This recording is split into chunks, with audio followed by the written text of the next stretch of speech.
What's up, my dudes? It's a vigorous Q&A. Are you guys ready for 2 hours, maybe 2.5 hours if you're lucky, of craziness? Well, hold on to your balls. You're in for a wild ride. Let's see, where do we start? Okay, let me give you guys the dose of Trembolone that I've been running. A whopping 25 milligrams per week. I went with the disassociation dose of 100 kilogram bodybuilder, right? I'm 100 kilograms now. After 4 weeks on cycle, I went from 94 to 100 kilos. Pretty fucking fast. I decided to start with 25 milligrams per day to see, or per week, to see what the dose response was going to be. And I'm more than happy. Here, I already get a little bit of bronchoconstriction and slight acne here and there. So I'm going to keep it here. And then the Trembolone is coming out at the end of this month. I might drop it a week before I go to China because I have a wedding there, so I need to be, on my best behavior. Not, not that I'm getting any mental side effects, but it's mostly about digestion right now. So I noticed the last time I ran Tren, like 8, 9, maybe 10 years ago, that every time I eat something that's not on my plan, I get a little bit of distension. And I'm sure when I go to China eating all that wedding food, I'll get some brutal distension. So I'm going to take the train out in 3 weeks. Let's see, 1, 2, 3 weeks regardless. So I have about a week off. I'll discontinue the growth hormone. I'll discontinue the IGF to drop a little bit of water because I'm holding a boatload of water. It's insane, as you can see from my face. And I got a lot leaner over the last 4 weeks, but I'm filling in the adipose tissue with water now. So that's a little bit of a side effect. But it's also brutally hot here in Thailand. And of course, yours truly had to start his Trembolone in the hottest month of the year. It's insanely hot right now here in Thailand. And even when you have the air conditioning blowing, on a low dose of 150 milligrams cis per week, 70 milligrams of Anavar, and 25 milligrams of Trembolone, it's quite a bit of water retention. Yeah, so maybe I should throw in a little bit more aromatase inhibitor. I added in 12.5 milligrams aromasin Monday, Friday. That made the water come off a little bit. I'll do blood work on the 12th. Then I've been on for 5 weeks. And then I'll take it from there. I'll make an update video basically dropping next week. So this week we had the Trembolone video, we had the DHB video, and why 19-orthotestosterone derivatives thicken the skin. It was a little bit of a stretch, but I think that the information presented is valid. And then based on your guys' feedback, I'm sure we can do a follow-up video on how to thin the skin with various diet testosterone derivatives, dietary practices, and other kinds of medications. Or, yeah, medications, ancillaries, let's put it that way. So that's in the making. It will take a couple weeks to prepare for. Based on you guys, what I mentioned last week to put in the poll, there were 4,000 votes. Good on you guys. Nandrolone was first, so I'm already starting on the Nandrolone deep dive, and then Boldenone is after that, and then I think oxymetholone, Anadrol, and then stanozolol and methendione were tied for 11%. So we'll go Nandrolone, Boldenone, oxymetholone. It's going to take some time, so stop bugging me. Like when it's an Nandrolone deep dive video, it's done when it's done. Shut the fuck up, get the fuck out of here. It'll be done when it's done, because there's a lot of studies to go through. I already did the doping tests, the detection times, that's already done because that's pretty easy. Only 150 studies, right? So you can scan through those. And then I'll start looking for, cardiac toxicity, neurotoxicity, lipid changes, high dose studies, and that kind of stuff. And then kind of piece it together that way, hopefully finding a good amount of unique characteristics. But I'm not 100% not going to review 3,300 studies. Okay? So if you guys want to contribute something, if you feel that this study should definitely be included and it's something unique that you think I might overlook, send it over by email. Do me a solid, help out. Right? I did all the work already on all the other deep dives. A couple people helped out here and there. So if you want to contribute to the Nandrolone deep dive, just send me a couple studies on my email on my website, info@vigoroussteve.com. You'll get a nice fat auto reply with places to go shopping. Let's put it that way. So that's for upcoming weeks. Last week, I think it was Robert Malik, who posts under the handle Innovative Solutions, if I remember correctly. Last week, he asked about glass particles, ending up in the ampule, the medication of the ampule, and that you're possibly injecting that. And I always brushed it off as like, it's not really something to worry about. But he sent me 2 citations, and then I found I think 5 or 7 more studies that actually show that it is a problem. So I made a video about that will drop next week. And I started preparing for an updated vigorous loads stack. But today I didn't really feel like recording because Godzilla -1 hit the torrent scene. So sorry that I didn't work today. It's a Saturday after all, but you guys know me. I work 6.5 days a week, which I shouldn't be doing. So instead of recording another video for you guys, I watched a movie, and Godzilla -1, fucking epic. Probably have to watch it again in 4K black and white. I just watched the regular 1080p rip in color. Sweet. Fucking sweet. Okay, let's see. That's it. So Nandrolone is coming. Next week I'll have one video. I'm going to Pattaya tomorrow for 2 days, so I'll be back on Tuesday. So the first recording opportunity will be on Wednesday. I'm not entirely sure if I'll have a video dropping on Wednesday, but then it should be Thursday. So next week will be at least 2 videos, and then a vigorous Q&A as usual. All right, let's see. Oh yeah, and Gorilla Mind has a discount on cotton candy dropping on Monday. Let me see. I have too many messages. Where is it? Should have prepared, right? Gorilla Mind. There it is. All right, so 20% off cotton candy grape gorilla mode and nitric. Oh yeah, cotton candy grape flavor. It's gorilla mode and gorilla mode nitric. On Monday, ends on Tuesday. And Orange Ice Dream energy drinks. Orange Ice Dream.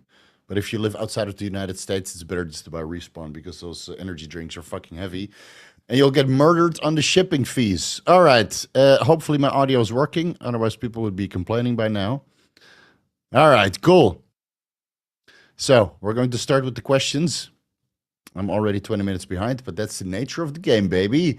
Ilker Akar, welcome to the Vigorous crew, bro. Octavian says the Tren is in the eyes, cause the eyes, they never lie. Yeah. Tremoloni sandwich, baby. Mad Pumps. Here, I'll give you a bicep shot. It looks exactly the same, but if you see me in the gym, I'm twice the size. It's so funny. I take pictures, right? And I look exactly the same, but when I train, it's night and day. People are looking at me like, what the hell's going on with you? So now I'm back on cycle. Let's see. Mr. B, pursuant of your MMA videos, ITTP meant to be cycled, and if so, for how long? Or can it be used in a maintenance dose for longer term? Yeah, all the guys that I recommended in acetyl try pyrophosphate too, to increase hemoglobin's affinity for oxygen, and thus oxygen carrying capacity goes up of each red blood cell without increasing total red blood cell count. Excuse me. After that loading phase, then the maintenance phase, you can basically run indefinitely. I'm going to add it in at one point or another, just to see how everything's going. But I'll have to do some blood work first, right? We do blood work first, even though I did add in the Tremboloni sandwich. But yeah, it was after the first week. Okay, I did test an Anavar for a week, and then I added in the Tren. So it's just part of the stack now. So yeah, most guys that I know, they do the loading phase, and then they do the maintenance phase, and I don't see a reason to cycle off, unless you get yourself into a situation where you don't need endurance, right? But of course, if you're on Tren, you always need endurance. Yeah, that's why I need it. But I'm not going to increase the dose to beyond 25 milligrams per week. Jaws H, 2 to 4 IU's growth hormone and steroids to match. When would you use growth hormone for max muscle growth? Split up one dose, if dose pre-workout, post-workout, no guidance, with no insulin or rest day usage. You want an entire protocol over the Vigorous Q&A. Okay. It doesn't really fucking matter, dude. Because it's only 2 to 4 IUs. How much muscle growth are you going to get from that? 2 IUs pre-workout and 2 IUs before bed. See what your IGF-1 levels do, right? It's growth hormone that contributes to muscle growth, but the IGF-1 helps with nutrient partitioning and hyperplasia. And well, I mean, look, fuck, man, my fullness is insane now, right? On the Increlex. So you'll only get so much from the growth hormone, but whatever you can do to maximize your IGF-1 production, right? Keeping your estrogen to the top of the reference range, or maybe slightly over, maybe adding in a little bit of Tren, which at least in the animal models was shown to increase IGF-1 levels. And then you do 2 IUs before the workout and 2 IUs before bed. And it seems to generate the highest IGF-1 levels for most people. And then pre-workout meal guideline with no insulin. Well, it depends on your training intensity, right? I mean, if you train super hard and you're on a boatload of tests and your insulin sensitivity is good, then you don't have to worry about these free-form fatty acids from the liberated fat from adipose tissue that growth hormone potentiates, because you have so much muscle, it will just eat it up. It will just eat it up and not make it an issue. But if you're a sedentary piece of shit, yeah, then of course it's going to be an issue, right? So dial it in. D-Low, this might be out of your wheelhouse, but how can I lower my CAC score? Actually, it's not out of my wheelhouse. Of course, I'm not a doctor. But Chase Iron used a very high dose vitamin K. And, man, what was that brand again? I can't remember. It was like 100,000 milligrams or something. High dose vitamin K. It was on Amazon. And then you have the seropeptase, nattokinase, and lumbropeptase.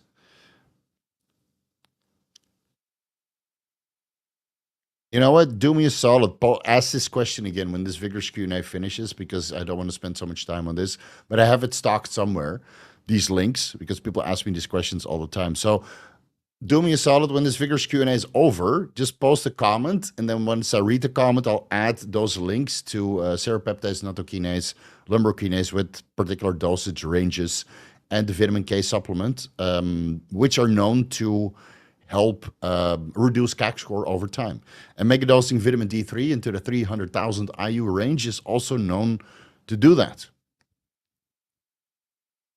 Ray Pete's apprentice. Anybody else feels like Captain America pinning his GHK copper? Has this blue glow to it? Yeah, a lot of guys are on something, dude. Steroids give you that skin glow, as I do right now. I've got a nice skin glow, and growth hormone helps with that, GHK copper, but it doesn't turn your skin blue, right? If you want your skin to turn orange, you have to eat a lot of sweet potato and carrots. That can actually happen. You'll turn into a flamingo. But you can also speed up that process by going on Trenbolone and Melatonin too, and then you turn into an orangey brownish hue, unless you get proper sunlight exposure, and then you turn nice and brown. All right. Innovative Physique Development asks, how many vials of blood draw is reasonable to be able to have all of your parameters you recommended tested? So on my website, I have, of course, a list that I can find very easily. In the meantime, medical screening required before your first cycle. Let me link that down below. Even though this latest WordPress update is super slow. I'm gonna let that load. So it really depends on the labs and how many places they need to send it to. Because if your lab is all-inclusive, they can probably do it with 5 vials. But if they have to send it around, they don't do direct testosterone testing in-house or pregnenolone testing in-house or growth hormone IGF-1 testing in-house, and now you already have 4 ampules. So it really depends. Like Bria Labs, for example, one time I went in for blood work, it was about $700. It was with clotting factors, cancer markers, heavy metal screening that went to a couple different labs. I think I had 20 tubes. So they're like, yeah, we're going to change 20 tubes. I'm like, no. You're not going to. You're going to get a catheter butterfly needle, right? You're going to pin that in and draw it with a 50 milliliter syringe. And I'll sit here on my phone scrolling through TikTok or something while you draw. We're not going to switch 20 vials, right? So if you get yourself into a situation where you see them load up all these vials and you get a little bit of anxiety because, every time they switch that, the needle goes in and out and it's fucking uncomfortable. Just tell them, listen, catheter needle, right? Put that plastic in, draw the needle out, switch it, and draw it with a 50 milliliters syringe, and then transfer it into these vials. They're all color coded because some of them have some sort of preservatives or reagent or something to prevent blood clotting, for example. Then they only need 1 or 2 milliliters, depending on the test. But yeah, it could be anywhere between 3 to 20. depending on how many labs it needs to be sent to. So I would go with a place that's all inclusive, so they don't need to send anything out the door, that you get the results back a week or 3 weeks later. Biscop FTM asks, here's one, a fun one. Professor Steve, do you think it's possible to shut down your libido without any sides? That's what you would call a maximum productivity stack. Raising your prolactin, dropping your estrogen. I mean, raising your prolactin, I think you could, but you would basically have to go dopamine deficient, and that's not very good for productivity. And you can crush your estrogen, which is, you get terrible dry skin and terrible dry joints, and well, of course, your libido will be in the gutter. You could raise your estrogen, and thus prolactin goes up even when dopamine levels are sufficient, but then you have gyno. So no, I don't think so. I don't think so. Unless you maybe take a picture of your grandmother naked and just put it on your desk, and then every time you feel like deviating from your work and you look to look, you're like, oh, that's a 100% boner killer right there. So you're only focused on the screen. I think that's the one with the, well, you'll never be able to look into your grandmother's eyes again. Yeah, maybe wait until she's dead before you do such a thing. Is this true? Asks, hey Steve, if gyno, libido, and all other estrogen side effects are not the concern, is more estrogen means more gains? Yeah, I would say up until 75 picograms per milliliter, which is usually, look at it this way.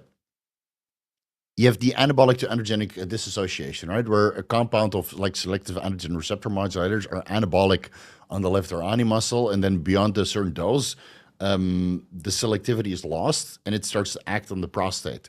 And you could say the same thing for estrogen. There's a certain range in which estrogen works on skeletal muscle and has all of its beneficial effects. And once that range exceeds 60, 75, 80 picograms per milliliter, then it acts on the gynecomastia tissue, right? And starts to proliferate that. So you have a serum concentration response, and at one point it tapers off. Now you can cut your gyno off, obviously, with surgery, right? You let it grow first, and then you remove the inflammation by, coming off cycle and letting your estrogen come down to normal levels. Then you remove the gyno with surgery, and then technically you should be able to let your estrogen run rampant. But high estrogen is also related to cancers, including the prostate cancer and blood clots. So I think there's a sweet spot for everything, and that includes estradiol. I mean, fuck, do you want to be an emotional mess? Right? When your serum estradiol is 200 picograms per milliliter, and you watch Titanic with your wife, and you're crying before the ship starts sinking. I mean, no way, dude.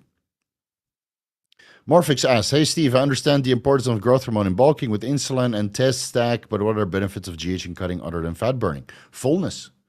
It just keeps you full, and it has synergy with the steroids. So it makes the steroids work better, and it allows you to use less steroids for the same amount of fullness, same amount of cosmetic appearance.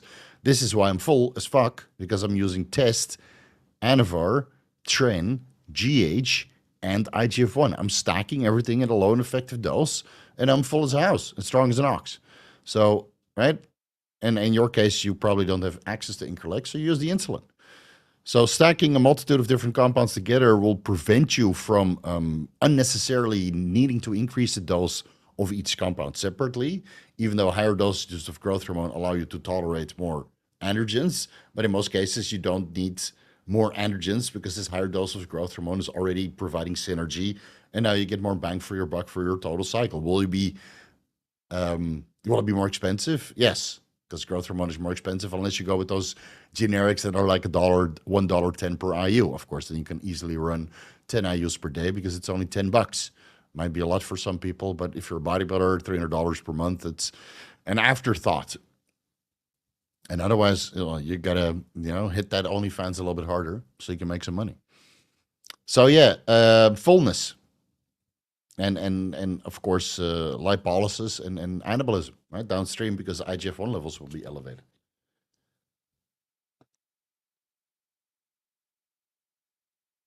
S3K asks, will flushing from Tadalafil, Sildenafil be less over time of continuous use, and will the desired effects be less as well? I never ran sildenafil continuously because it always gives me terrible stuffy nose, and I never like the feeling. And Tadalafil, I haven't really run since I switched to telmisartan. But when I was running Tadalafil, because telmisartan was the thing, and lisinopril, I didn't really respond too well to it. Got that dry cough. So I ran 5 to 10 milligrams of Tadalafil, and then maybe the first month you get a little bit of flushing in the face. So it feels like your capillaries are so expanded that your just face is always hot and a little bit reddish. And then it feels like you're sticking your head in a hot oven, Dutch oven perhaps, but without the smell. And then that feeling goes away, but the blood pressure management and the erectile quality is still there. So maybe the capillaries get used to it, or this heat radiation, I don't know, dissipates from the face at least, or you're like fuck, man, can't deal with this shit. This is the exact same thing going on in Thailand. And I open my door, and then I just want to go back inside. It feels the exact same thing as high dose Tadalafil. But the blood pressure management, and again, the erectile quality is still there. So I think you get used to it. The flushing. I Hearts Gym Girls asks, where would you inject healing peptides if you have an injury to the back of the neck? Would the traps work, or just let the peptides go systemic? Maybe sub-Q, right? If you have here in the back of the neck, you can do it sub-Q. It will disperse. So you ask your significant other to pull up your skin like you're manhandling a cat, and then jam all the peptides in there, just moving it around. And then after a while, you get that fat neck pad, because GHK copper does thicken the skin at the site of administration. That's why it's better to go intramuscular, so you get some localized gains. Yeah. Desiree K asks, L-Tyrosine dosage and time of day for libido and energy for afternoon workout. Thanks, coach. So L-Tyrosine will only improve your libido if your dopamine levels are low and thus your prolactin levels are high. But if your prolactin levels are high, the dopamine will just, or the increase of dopamine from the L-Tyrosine will just help with productivity. I don't think it's going to influence libido that much, but it could help. So you could try 500 to 1,000 milligrams L-Tyrosine, maybe morning, afternoon, and late evening if you want to, with 10 to 25 milligrams vitamin B6, B5P to help in the conversion process into L-Dopa, into dopamine, and then see how you feel. Ikarata Occult asks, how big do you consider the risk of getting TMAO from Acetyl-L-Carnitine? Pretty much the same risk as choline or betaine, right, that you get from dietary sources. So you can easily test for TMAO at Merrick Health if you have access to Merrick Health because you live in the United States, and maybe your local clinic can test for it. And otherwise, 100 milligrams doxycycline twice per day for 2 weeks kills all of the bacteria that could potentially contribute to TMA formation, which converts into TMAO in the liver. And then you'll have to repopulate the gut microbiome. So I would not do that unnecessarily if you're suspecting something that, proven with blood work, isn't there. And if it is there, then yes, you need antibiotics.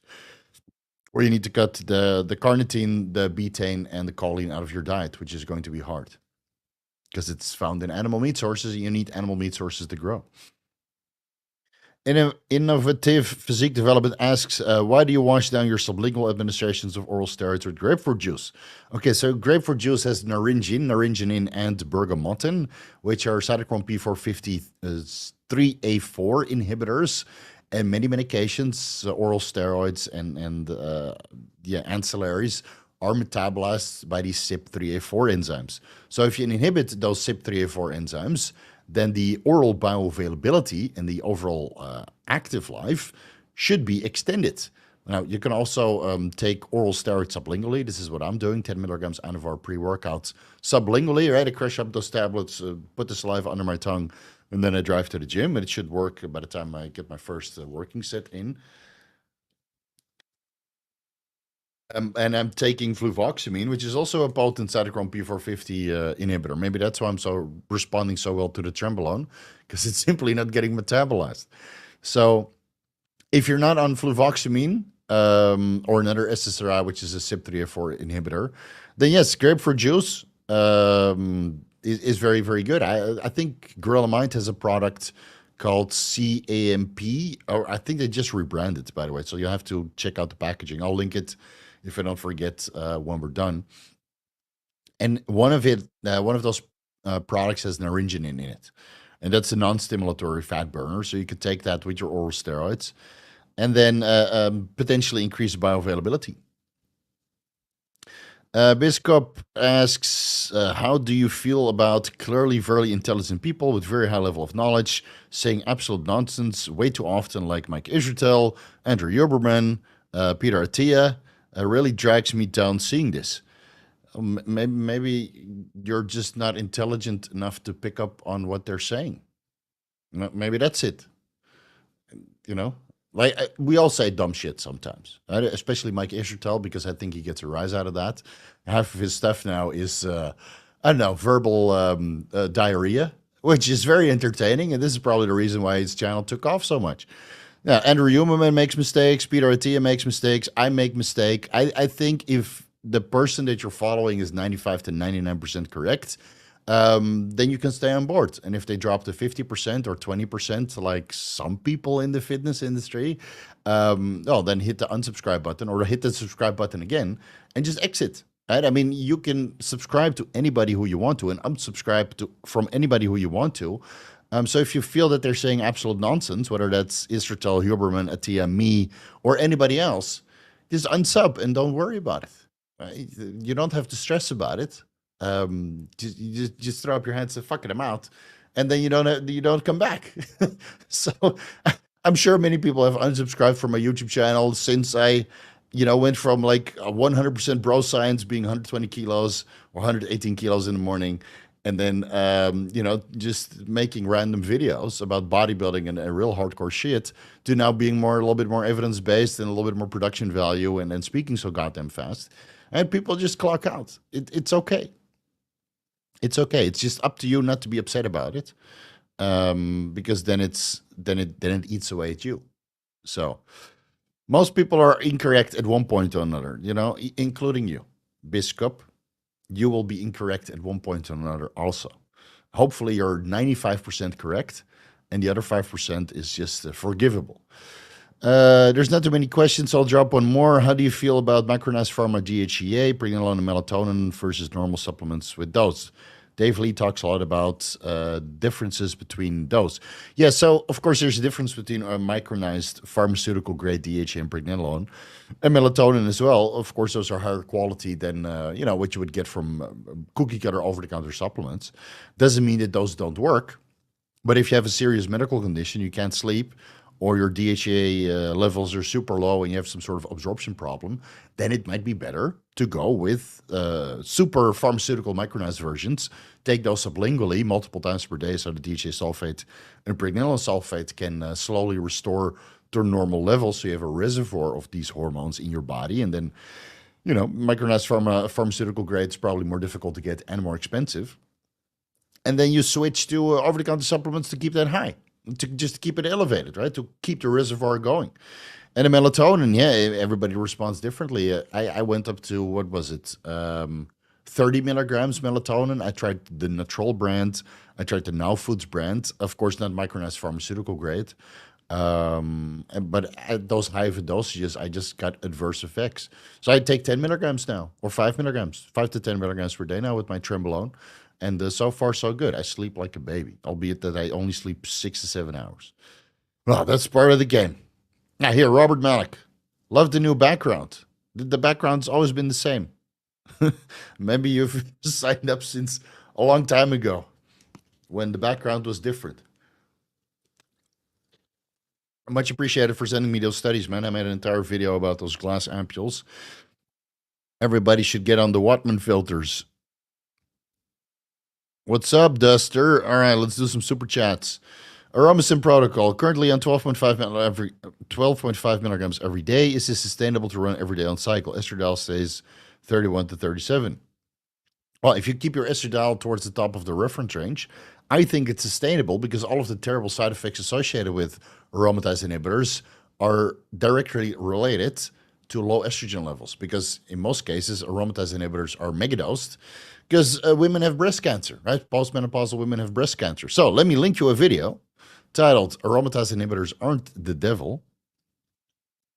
I should redo that one at one point also. There you go. Oh, it's already 2 years old. Talk very slow. 14,000 views, maybe. Well, the doodle list is very long, so. Oh shit! I totally forgot that it's May the 4th. May the force be with you guys, always, always. All right, so I don't think that aromatase is the devil, or aromatase inhibitors are the devil if you keep your serum estradiol levels elevated. And keep in mind, if mastrone or primobolan or dihydroboldenone or boldenone or some of their metabolites act as aromatase inhibitors as well, then they should be just as deleterious as aromacin is, and it doesn't really matter what the fuck you use. All right, so maybe watch the steroidogenesis video also. Yeah. So no, I think if you keep your estradiol levels there, it's quite sustainable. Steroidogenesis. Yeah, linked second from the top. And that's pretty doable. You could actually keep your estradiol a little bit higher. So maybe you do 12.5 milligrams 6 days a week, retest in 2 weeks, and maybe 12.5 milligrams 5 days a week. Less is more. Yeah, man, the wife approved. I told her first day. I said I'm gonna run Tren 25 milligrams a week, or I'm gonna do one shot, and then you let me know when it's when I turn into a dickhead. She said, "No, you didn't turn into a dickhead." I said, "Okay, then I'm gonna run it a little bit longer." So far so good. But of course, my wife always has the oversight side to pull the plug, and then of course all the guys that are actually single are going to say, "Oh, you should never let your wife dictate what you do." This is why you're single, right? Sometimes it's okay to ask for some feedback. Because if you take Tren and then you get angry and she finds the Tren in the closet, then it's war, dude. Is blasting on a cut a waste of gear? No, because you sustain all the muscle mass and you could potentially grow. I always blasted on cuts and I got bigger. So I'm blasting right now in a cut. I dropped my calories from 3,300 to 2,800. I'm getting leaner and bigger. I gained, 94 to 100. So that's 6 kilos in 4 weeks. But my lower back has 2 skin folds now. So I didn't have that before. It literally just indents. So I think I need 4 more weeks and then I should look pretty fucking juicy. Hey, Steve, not noticing anything. Mood, energy, libido from 4 grams L-Tyrosine taking on an empty stomach in the morning. Should I up the dose or just stop? Maybe split it up, or maybe look into some of the other things that I discussed in the Entrepreneur Nootropic Deep Dive video series because, I always recommend you guys to stack multiple different things together. So maybe the L-Tyrosine is not cutting it for you. Maybe you need a couple more goodies on top.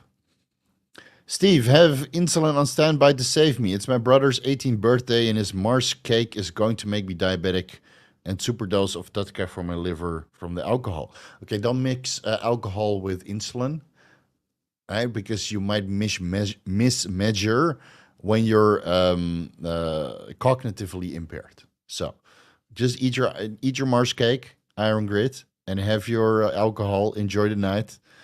Yeah, no pizza. What's going on? Where's the pizza, bro? But no insulin with that, okay? Hey, coach, any tips for AI dosing for testosterone base? Would it need more of an AI given it aromatizes more? 280 tests with 225 MPP at the moment. Like test base. Oh, you test, not test base as in a usual base, but test base is an injectable pre-workout. All right. Yeah, you definitely need an aromatase inhibitor, but it's a bit hard to say. You need to do some blood work. You definitely need 6.25 milligrams exemestane per day, maybe 12 and a half. Because MPP promotes conversion of testosterone into estradiol. It already converts a little bit by itself. It also activates the estrogen and progesterone receptors. And test base, man, it aromatizes like crazy. So, you definitely need a little bit of an aromatase inhibitor in place, but do some blood work so you don't crush your estradiol levels. And I don't know if you're having a 290 testosterone enanthate as a base and 225 milligrams nandrolone phenylpropionate on top, and then inject another 25 to 50 milligrams testosterone-based suspension in oil pre-workout, right? I can't decipher that from your message. But yeah, blood work will tell you how to proceed. May the 4th be with you all. That's right. May the force be with you.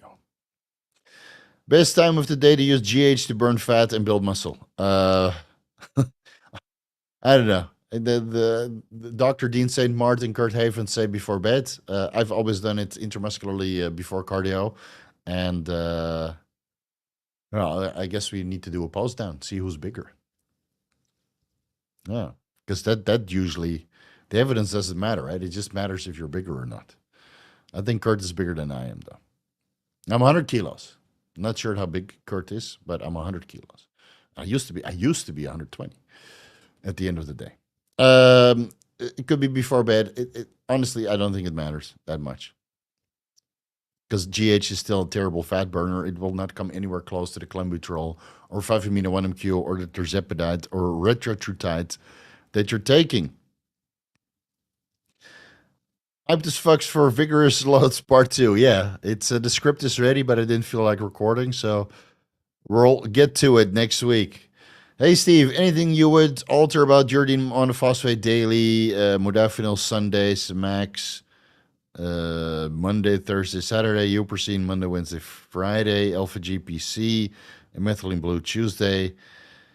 Jesus Christ, man. Schedule a consultation. Schedule a fucking consultation, dude.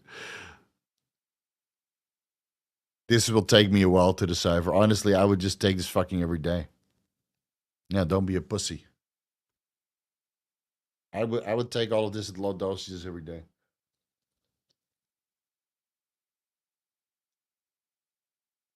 Maybe replacing dihexa with Nupept. Because frequent administrations makes you fucking wired. But yeah, it looks fine to me, man, at first glance.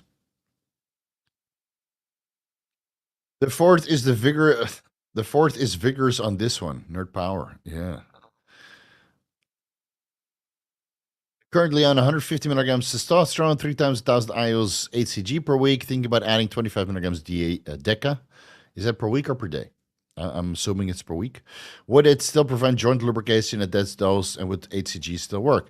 I would say 50 milligrams seems to be the lowest effective dose. Obviously, in that stack, you need an aromatase inhibitor because you're 200 milligrams aromatase compound and this much HCG to the point you will produce estradiol directly in testicles. And yes, from 50 milligrams DECA, HCG should still work. Yeah, there might be slight downregulation. I'll mention this in the Vigorous Loads stack.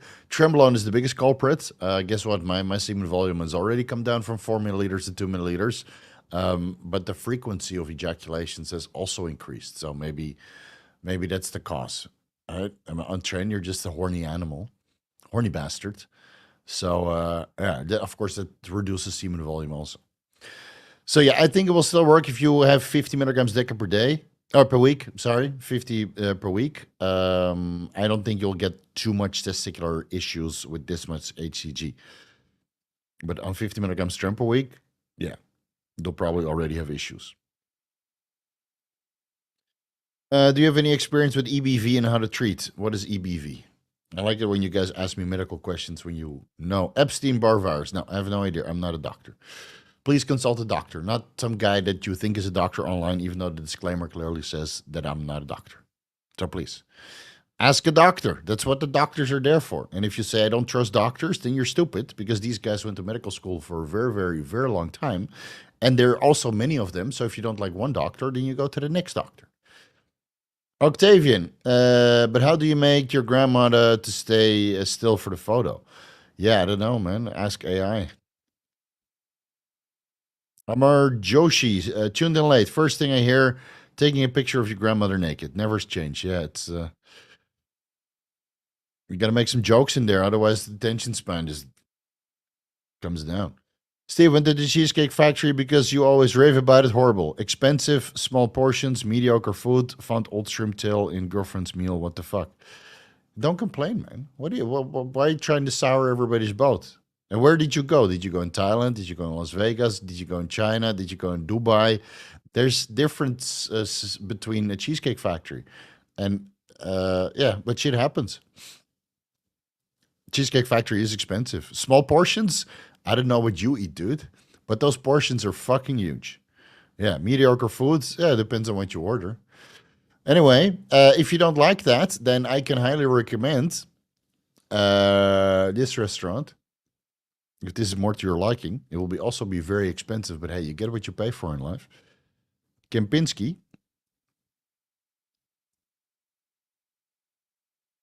Bali. Yeah, it's so far. Shut the fuck up. You wanted a better recommendation. Yeah, the Apurva Kempinski Bali restaurant. Make sure you make a reservation in advance. Bring us $500 to $600 per person. Go with a 7-course meal with wine pairing, and then let us know how you found that meal. And if you didn't like that, then I can't help you, man. Speaking Dutch. All right. Let's see. Xenomorph. If you need to wait 4 to 6 weeks for testosterone to peak, if you up the dose mid-cycle, you need to wait 4 to 6 weeks for the newest dose to peak. Does this apply to any Anabolics Anonymous or anabolic androgenic? And I guess steroid is coming after that. Yeah, pretty much. It kind of depends on the ester also, right? So let's say it peaks in 4 weeks, regardless of ester, and you up the dose after 2 weeks. Yeah, then you have continuous linear progression. This is why I usually do blood work after 4 weeks, because it seems that everything kind of stables out after 4 weeks. Sometimes 6 weeks, but usually it's 4 weeks, or at least for me, if you do daily microadministrations. So I've been on. By the time I do blood work next weekend, I'll be on the same protocol for 5 weeks, and it's a pretty good indication of what's going on in my body. And then let's see, maybe I'll throw in some mint. But it depends on my body weight because I want to stay under 100 kilos. So I think for now I'm good. For now I'm good. Robert Malik, thanks for answering my questions. Thanks so much for sending me those citations, buddy. But again, you're a member now. You're a member, right? So you don't need the super chat on top of that, dude. All right, save some money for the ladies. Ladies are expensive. I used to follow Greg do shit, but I'm tired of hearing him badmouth everybody. Yeah, but it works. Look at the views. That's what people want to see, man. People want to see negativity. Can't fault the guy for trying to play into it. Man, who's winning? It's Greg. Greg is winning there. I want my testosterone and ipamorelin to last longer. I was going to take it every other night. Would it be better to taking them at night before I lift, or the night on days that it? Would it be better taking it the night before I lift, or the night on days that I do lift? You're supposed to take them every day to last longer.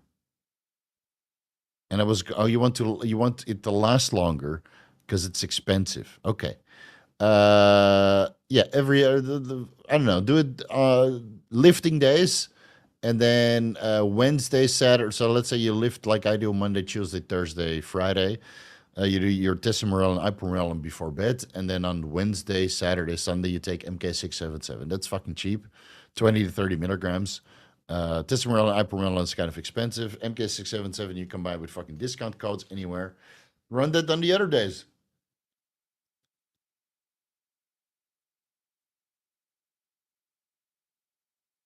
Hey. Yeah, well, that's true, right? May the woke be with you. I mean, Star Wars hasn't been good since. I did like that Andor series. That was a pretty good heist series. Like 4 episodes, like a mini movie, and then switch to the next, story of that arc. I liked Andor. The Acolyte, that looks like Panderverse. Man. Of course, every minority is represented, which is fine. But why don't the aliens have minorities then? Right? Why do all the aliens from another race have to be all blue? Why there are no alien lesbians or 3 genders there or 7 genders?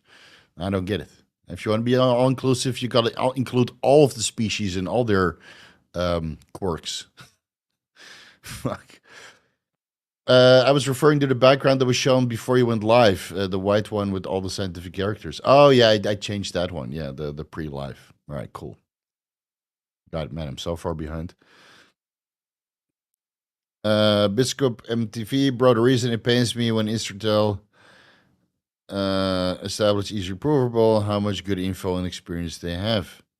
Yeah, no, I don't really follow Estradiol. I don't have so much time to follow other people. Thinking bacteria are better than ants. Really? I think it was shitting on melatonin because it shut down the patina. Oh, really? Okay, yeah. Sometimes you have these things, man. I'm sure if you go to another channel, people are shitting about me too.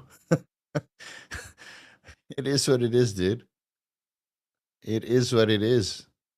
Again, but they're, Atia and Huberman and Israel also have very good information. So, could they make a mistake here and there? It's fine. Nobody's perfect, man. Nobody's fucking perfect. Come to meet me in real life. You'll see that I'm far from perfect. Yeah, it might turn you off too. Oh no, no, no, no, no, no, no, no. Oh no, no, no. Nobody would take me serious if I have Gary Brecka on the podcast. Man. Kaleem Hyder, my estradiol is 152. Oh man, you got double the gyno levels. Testosterone is nice and high. SHBG is still good. I'm on 260 testosterone annotated. What should I do? I have Primo on hand and Aromasin. Body fat 8%, weight 67 kilos. I would add in Aromasin 25 milligrams a day. Then go to, today is what, Saturday, right? Then again Monday, then again Friday, and then go to 12.5 milligrams twice a week onwards.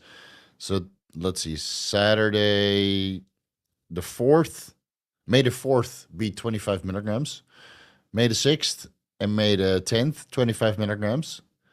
And then from the 13th, Monday the 13th, the worst day of the month, and it's not Friday the 13th, at least the weekend is coming. This is Monday the 13th, then the week is starting. Man, that's the best day of the week. Anyway, 12.5 milligrams Aromasin Monday, Friday from the Monday the 13th of the month of May onwards. And then you do your blood work on the weekend of the 25th. Yeah. Hopefully your estradiol is in range by then. And if you want more anabolism, throw in some Primo, man. You're 6% body fat and your weight is kind of low, unless you're a short king, which is fine. But your Aromasin will bring your estradiol levels down faster than the Primobolan will. So do blood work first, and then add in the Primo in a 1-to-1 ratio as a starting point. 260 tests, 260 Primo, and then you retest a month later without the Aromasin. See what happened.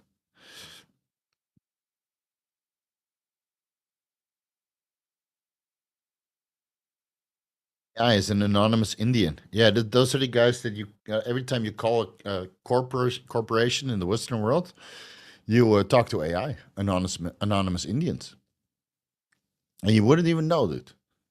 You wouldn't even know. Just remember, don't give your credit card details. You might get charged for like biryani and vindaloo and garlic naan, and you're like, what the? I didn't order this. I don't even like vindaloo. I could always, you call your credit card company and said, I want to report fraudulent activity. Somebody ordered like $20 garlic naan, vindaloo, and biryani in Mumbai at the Hilton. And I'm like, I stayed at the Hilton in Mumbai. That's why I know. All right, let's move over to the next question. Simon, I'm on TRT, 60 milligrams every other day. So that's, let me whip out my invisible calculator, bro.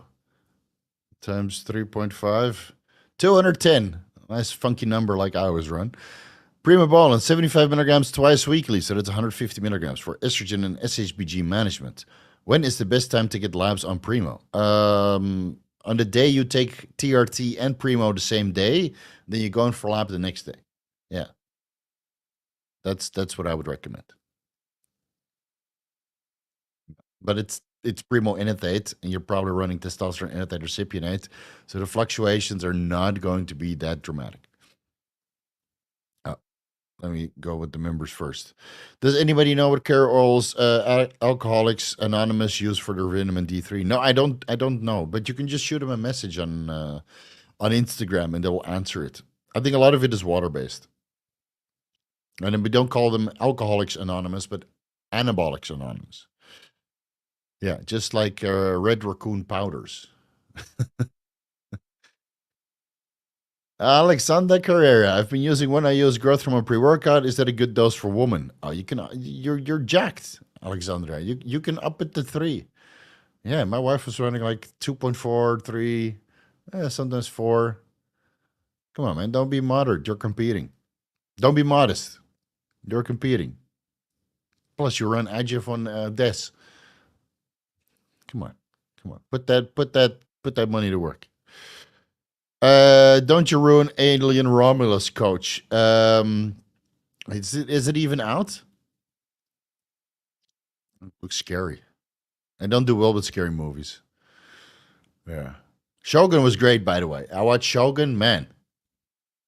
I marathoned the shit out of it. I was downloading all the episodes, and then when I had 10 episodes ready, I watched it over a weekend. I think it was last weekend.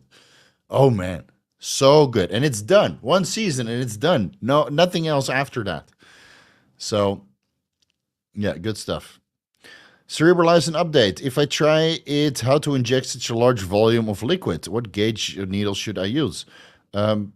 There's no update for me personally on Cerebralizing. At one point I'll add it in, but probably after I finish the Tremboloni sandwich to help with neurotoxicity potentially. Right, restore a little bit of neuronal activity. So far, so good. But I'm on fluvoxamine, so I get continuous neurogenesis. Maybe that's strong enough to offset it.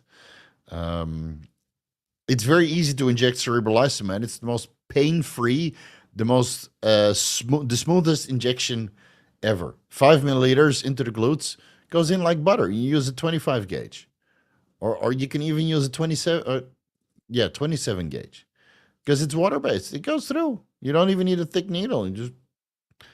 I think I use a 25 gauge. Easy peasy. Easy peasy, man.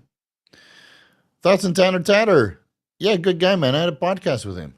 I met him at the Mr. Olympia. Tanner, funny dude. He went through all the hazing with the big bros. Good kid.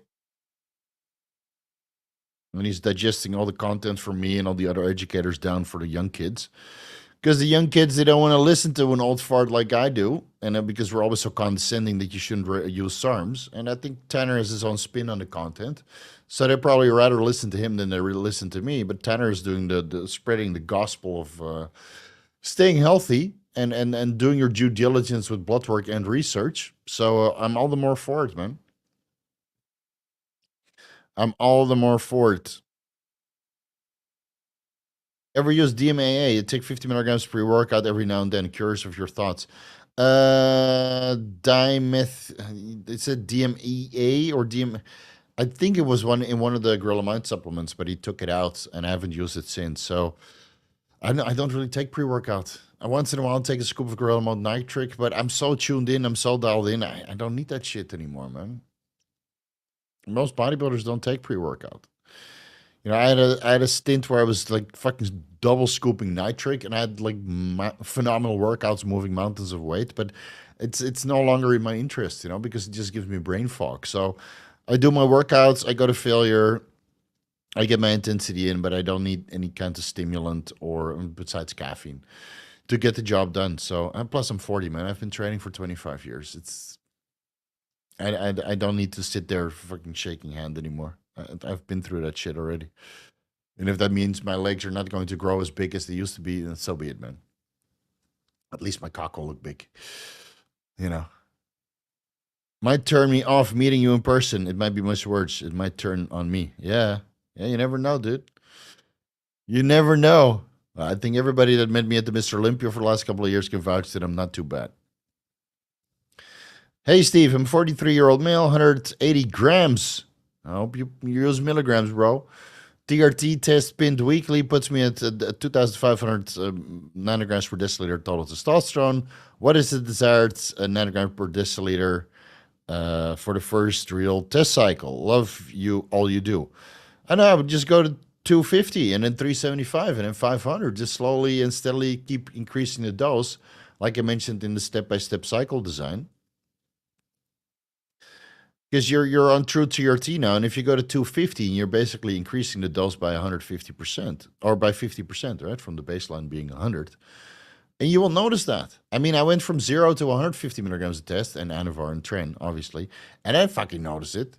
Jesus Christ, man, I'm so pumped, dude. Well, I'm also an Increlex, so I have a lot of experience. So your results might vary.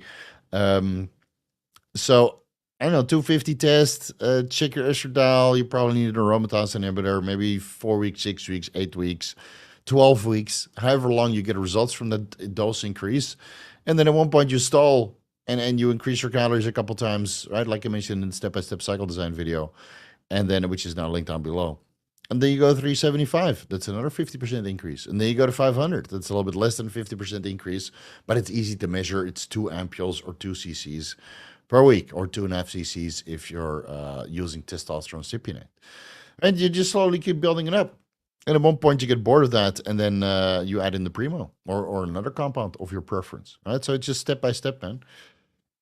But basically, 250 milligrams upwards is starting to get into a real cycle. Unless you're like 300 pounds, then 250 test is TRT for you, simply because you're so big.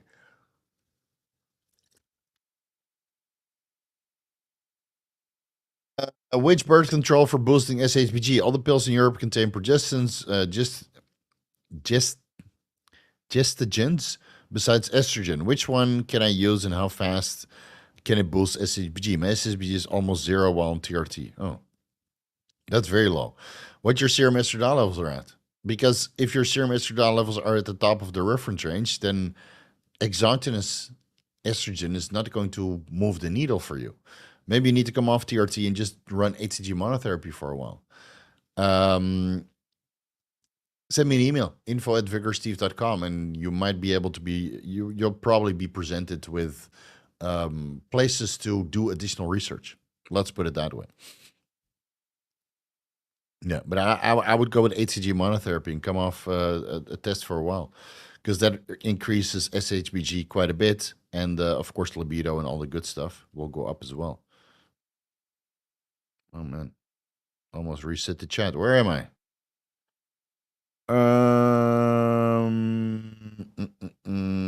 There we are. Nathaniel, hey Steve, 26, male, natty. Get out of here. With estradiol of 7.7. Jesus, that's very low. IGF-1, 327. That's still very good. What would you expect estradiol at top of the reference range TRT to do to IGF? Where's your total testosterone if your estradiol is that low? Or are you secretly using an aromatase inhibitor to offset and increase your luteinizing hormone and follicle stimulating hormone, right? Are you doing that? Then you're not natty, bro. But if you double your estradiol or bring it to the top of the reference range, you might get an IGF-1 of 500. But there's only one way to figure that out.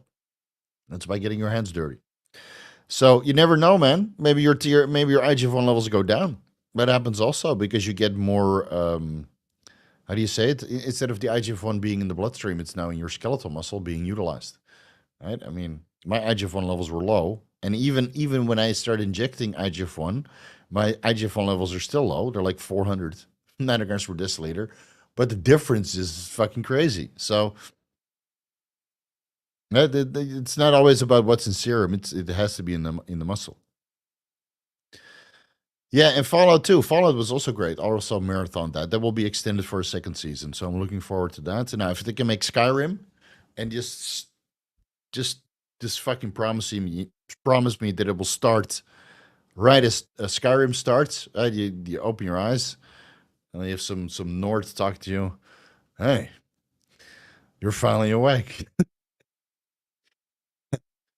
And they immediately get fucking scorched by a dragon. That will be so fucking epic. That would hold me over until the next iteration of Elder Scrolls. Man, it's been too long, man. Skyrim came out, what, in 2010?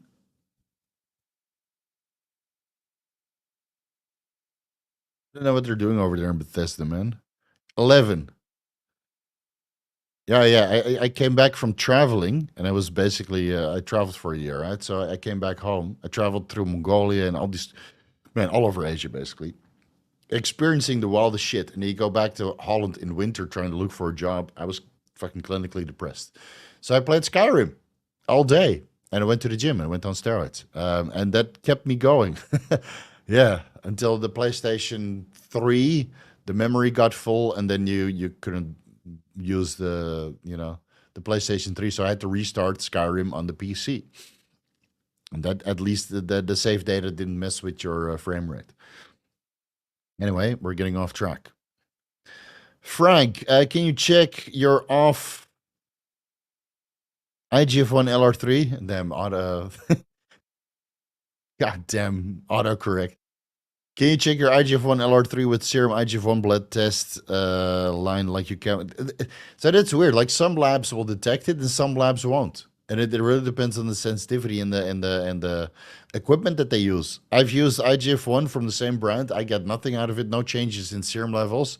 Another guy in another country using the exact same batch, same source, serum levels went up. So it's a bit weird. Like my serum IGF-1 levels are up now, obviously, because I'm using Increlex, which is recombinant bioidentical IGF-1. But here in Thailand, every time I check my serum levels on IGF-1 and R3, I don't see anything go up, which sucks. Because then it's a bit hard to assess, if it's going well. And then of course, you run 500 micrograms per day, and then after 2 weeks, you're full as a house, and then you realize, okay, it's worth it. And then you look at your wallet, and it's empty as fuck, and then you're like, I don't know, I'm not sure if this is worth it.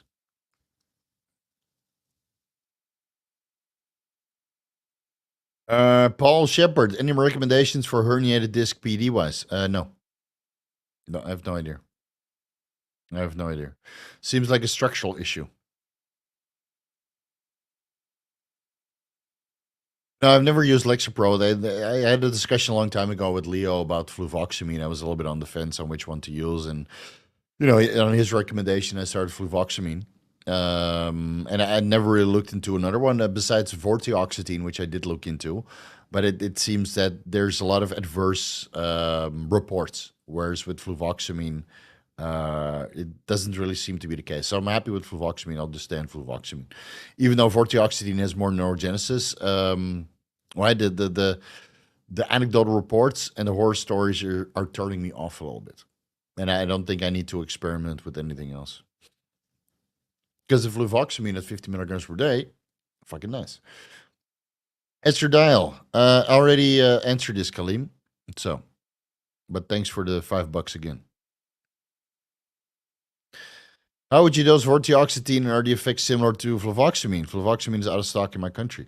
Yeah, so do some research on vortioxetine, because I'm not entirely sure what the dosages would be.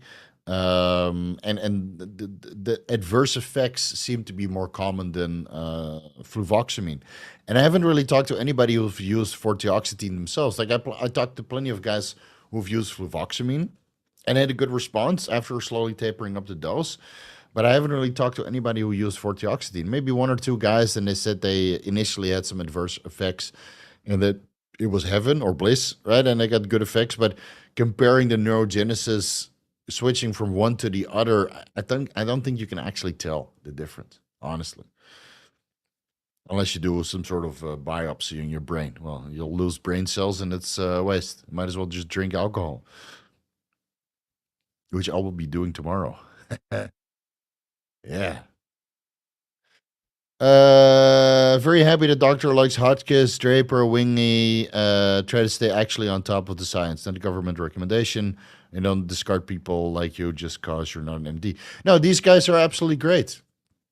And Hotchkiss, Draper, and Wingy, absolutely smart, right? I mean, they're very busy with their patients, so they don't produce as much content.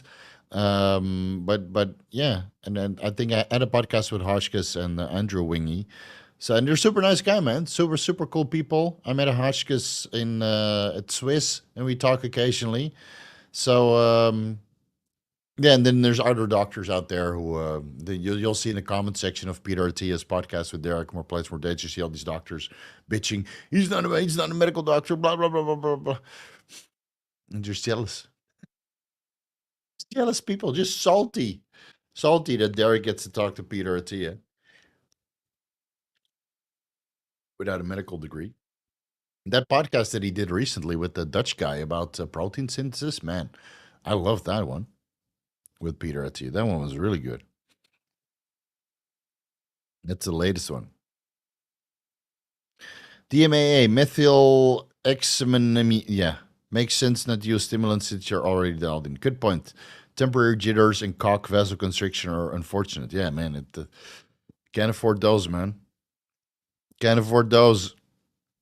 How to lower SHBG without TRT? It's at 60 all natural, free testosterone 900 plus. So in that case, you could either run 300 or not 300, 3 milligrams to 6 milligrams, maybe 12 milligrams boron, even though it's not as effective as running 6.25 milligrams. So that's a quarter tablet of Proviron in the morning once per day. And then you do blood work 4 weeks later, or maybe 2 weeks later if you're in a hurry to see where your SHBG is at. Proviron doesn't seem to be that suppressive on such a low dose. Actually, it lowers estradiol, so it might not be suppressive because low estradiol also increases luteinizing hormone and follicle-stimulating hormone signaling, but it does lower SHBG and frees up more testosterone. I've recommended that protocol, 6.25 milligrams Proviron, to a multitude of different people who are natural, no longer natural afterwards, because Proviron is a steroid. So you're punching your natty card. But who the fuck cares? If your testosterone levels stay the same, but your free testosterone goes up and your libido improves, right? So that's what you have to look into. Yeah.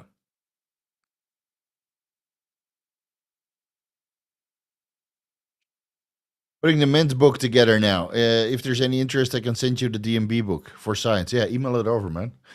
I'd love to read it. Yeah, but I won't ever use that again. But I said that about Tren also, right? 5 drugs I'll never use again. Tren, still use it. DNP, well, it's way too hot, man. I'll fucking die. I'm sure of it. DC81 with poor insulin sensitivity, not quite pre-diabetic. Is it better to use ipamorelin and tesamorelin instead of straight growth hormone? One of the growth hormone secretagogues was shown to improve insulin sensitivity, but I can't remember off the top of my head which one that is. But you would probably do best to improve your insulin sensitivity with dietary changes before you add in the growth hormone or GH. Bring your carbs down. Right? Do some more activity. Use some injectable carnitine. I don't know. But drugs are meant for people who are healthy, unless you have a medical condition, but you won't be prescribed ipamorelin, tesamorelin, or growth hormone, unless you have stunted growth or you're an HIV patient. So you can fix your insulin sensitivity by making better dietary choices and being more active. And once you incorporate that into your life, then you can add in a little bit of growth hormone secretagogue or growth hormone. But if you add it in now, you're probably just going to make it worse. And it's not going to resolve your condition unless you do the research and you find out which of the growth hormone secretagogues can actually improve insulin sensitivity, which I can't remember for the life of me which one that is.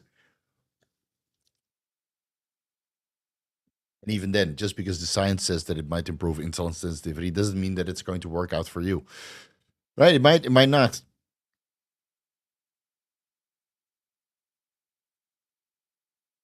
I'm sure you'll have thoughts on damp night products after you read See What I Experienced. Oh, okay. Well, I'll have to do some digging. Bull run or bull trap? Well, it bounced off the 57,000, which I've been mentioning to you guys a lot. Then I thought it was going to get rejected on the 100-day moving average. Was it the 100-day? And then now I think it's at the downward resistance. I don't know. Like if you go to the day chart, I hope you guys are not trading based on my advice. But fuck, man, did it beautifully test 57,000? I guess where I got in. Not 100% though. Yeah, so it's like if you draw a line over from what day is this? From the 8th of April till now, the 4th of May, so it's in a 1 month down trajectory. And if you draw a line from the 2nd of April all the way, you see that it's a parallel channel. that is going downwards. So if it gets rejected here, which is this, what? This is a 20-day moving average. Is it a Fibonacci line?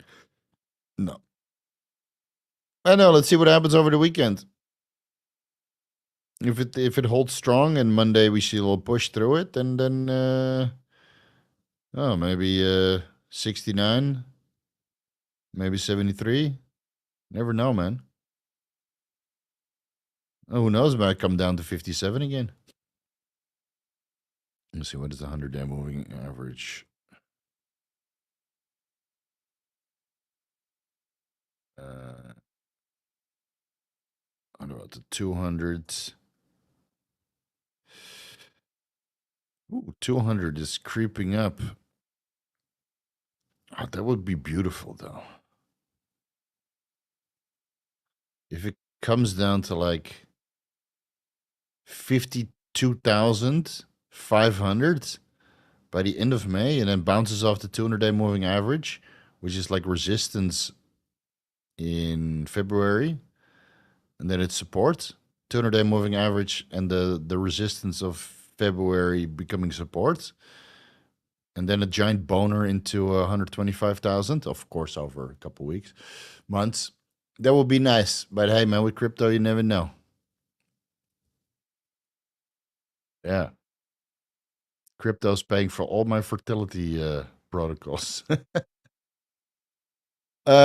Steve, do you still run GHK copper? If not, did you experience bad effects? The post-injection pain is brutal. I still have one kit of GHK copper left, and I was actually thinking of just loading it all into my tricep again.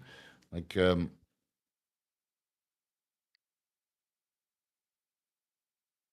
yeah, that's a big difference, right? Here. So, angling that shit. I was thinking about maybe loading this area again. Of course, all the definition is now gone because there's still a little bit of definition. Is there? Man, it's so difficult to flex the shit when it's going the different way. Anyway, so I think I look pretty full.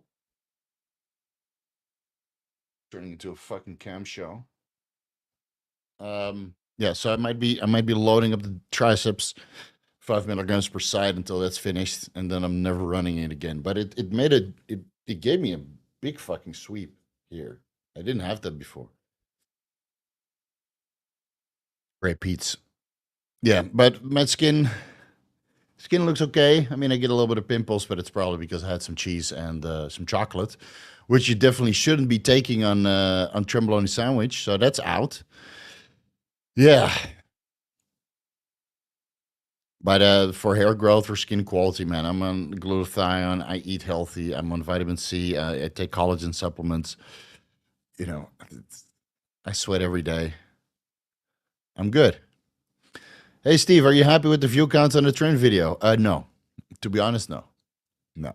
You guys should have done a little bit better sharing that around.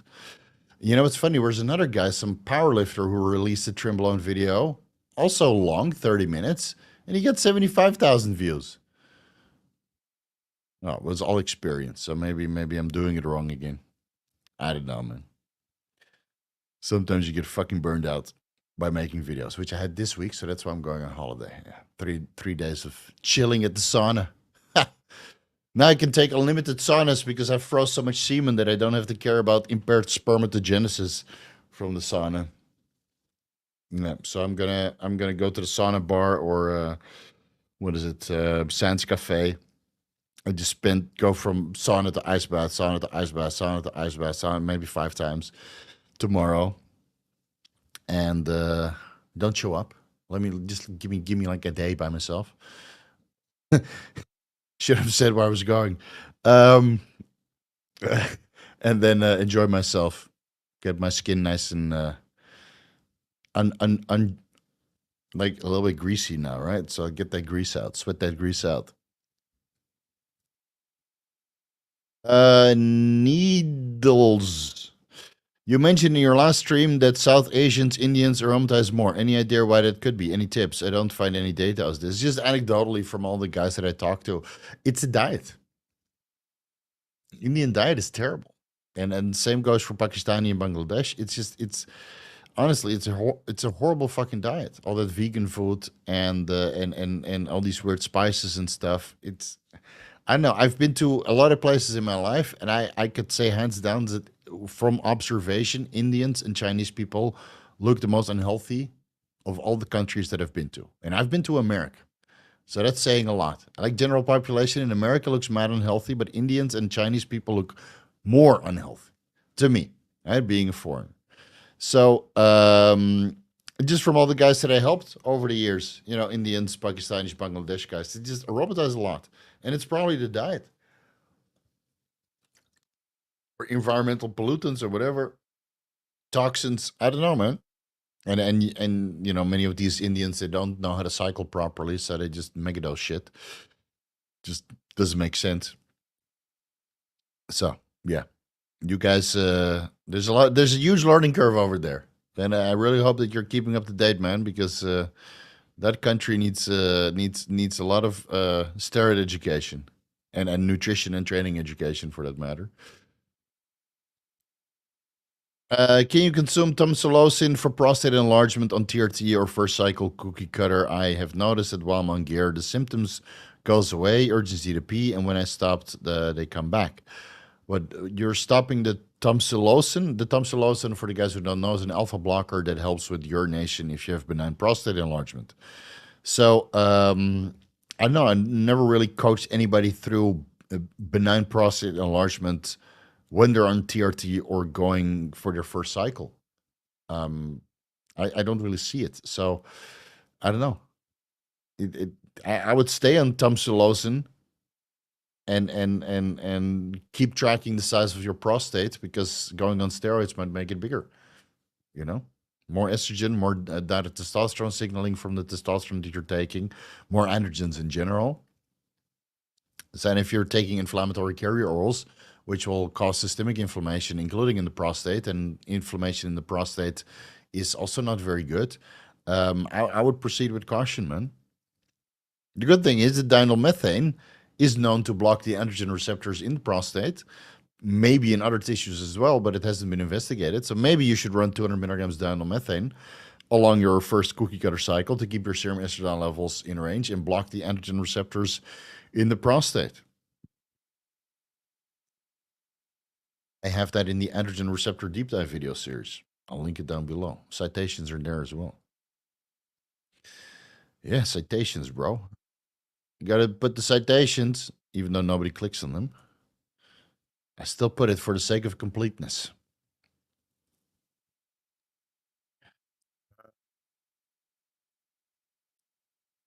Darius, currently on 500 tests, 20 milligrams Cardrine, 50 milligrams VAR.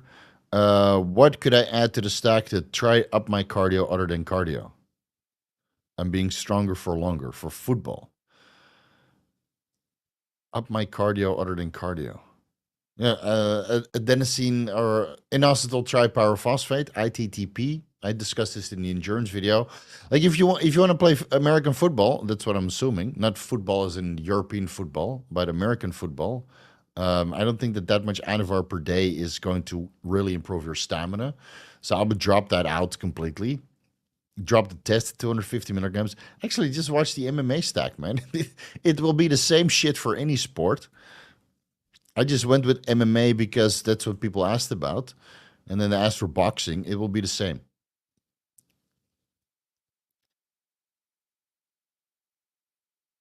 Just watch the MMA stack, man. They'll get some ideas. And then watch the endurance deep dive video series to get some more ideas.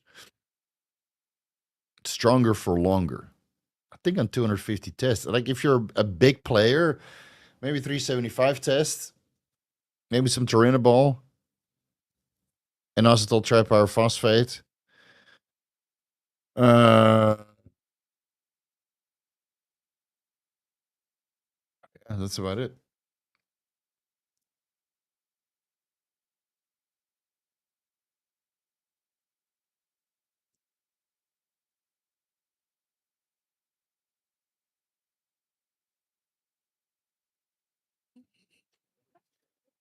Octavian's on point.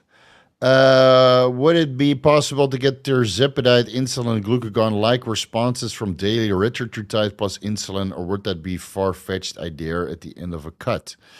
Yeah, if you can't get erythritide, but you can get glucagon, then I think if you dose it in a similar response, you can get it. But keep in mind that tirzepatide or erythritide are basically insulinotropic secretagogues, right? They promote insulin secretion from the pancreas by activating glucose glucose-dependent insulinotropic polypeptide, right, by activating that receptor. So I don't think you need insulin on it. Plus, your appetite is suppressed. So if you're taking insulin, unless it's around the workout at maybe 2 to 5 IUs with intra-workout, then to stay full, then I don't think you need insulin, man.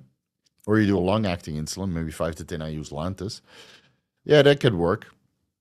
But not too high, man. You already get a good amount of additional insulin yourself from the tirzepatide or erythritide. So I did tirzepatide and glucagon, and that was very, very potent. And the erythritide worked well, but I was in the United States, and of course, I wasn't adhering to my diet 100%. So I think if I were to run that again, even though it's not available here in Thailand, I might just have to go to Anabolics Anonymous and order myself some. When I feel that my appetite is too ravenous. Right now it's controllable. Then see how lean I can get. Joel Hansen, what's up, bro? What was your recommendation for sauna in Bangkok? So there's a new sauna place. I haven't been there myself, but from all the guys that I talked to, they were very happy about it. It's called Dip Onsen. Dip Onsen in Bangkok, Ari. Let me find you the location.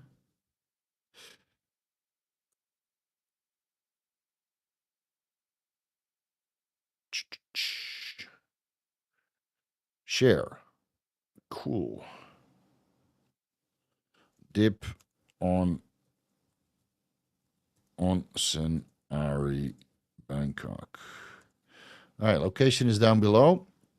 I haven't been there yet, but everybody that I talked to that has been there said that they had a good time. So they have ice baths, saunas, hot tub, nice location, a lot of wood, a lot of. It's like a little mini forest, and it's not too far from the BTS. So you go to BTS and Ampao, you take a motorbike there or a little taxi, and then you're there in like 5 minutes.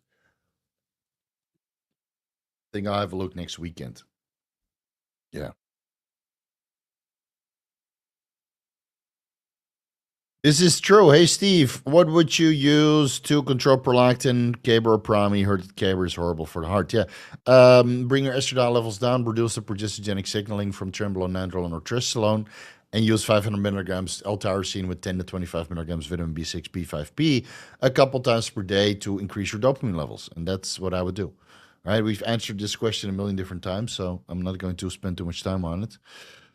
Use the timestamps of other vigorous Q&As. Physique 11. Why does my face get so bloated every time I add in Tren? Yeah, I'm the same way. Fuck, man. My face was so streamlined. Now it's like full as a house. Test already low, 250. Master androstenedione is 400. Tren 30 milligrams every day, so that's 210 per week. Estradiol was in range before Tren. I don't know. I think it potentiates some activity through the mineralocorticoid receptors. And of course, you have the progestogenic signaling increasing, epidermal thickness and collagen synthesis, and it's blocking the. I mentioned this in 19 testosterone, why it thickens the skin, but it could also just make you hold more water, right? So I'm noticing the same thing, but I went from 0 to on cycle. I eat the exact same thing, albeit a little bit calorie reduced, and I just hold a boatload of water. But it's also fucking hot in Thailand, so could be a multitude of different causes. If you can't deal with the water, then take the Tren out or eat a little bit better, right? As long as I eat good, Sundays aside, then my face is somewhat streamlined. Still okay. Yeah, it's not too bad. Could be worse. Could be way worse.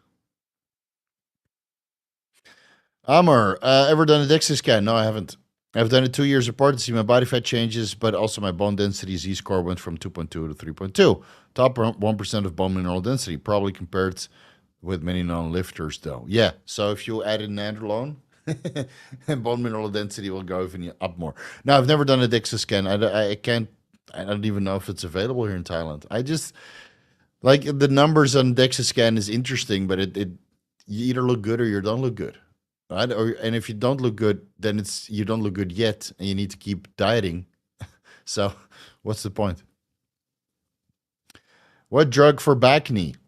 Meanwhile, wearing the same gym shirt for a week, 5 to 10 cheap t-shirts are cheaper than one bottle of undergone tips. Shocked to see how rarely some gym rats wash their clothes and gym tees. Yeah, you'll be surprised, man. I have multiple different videos about acne, right? And all these guys that just keep wearing the same shit, or they don't shower.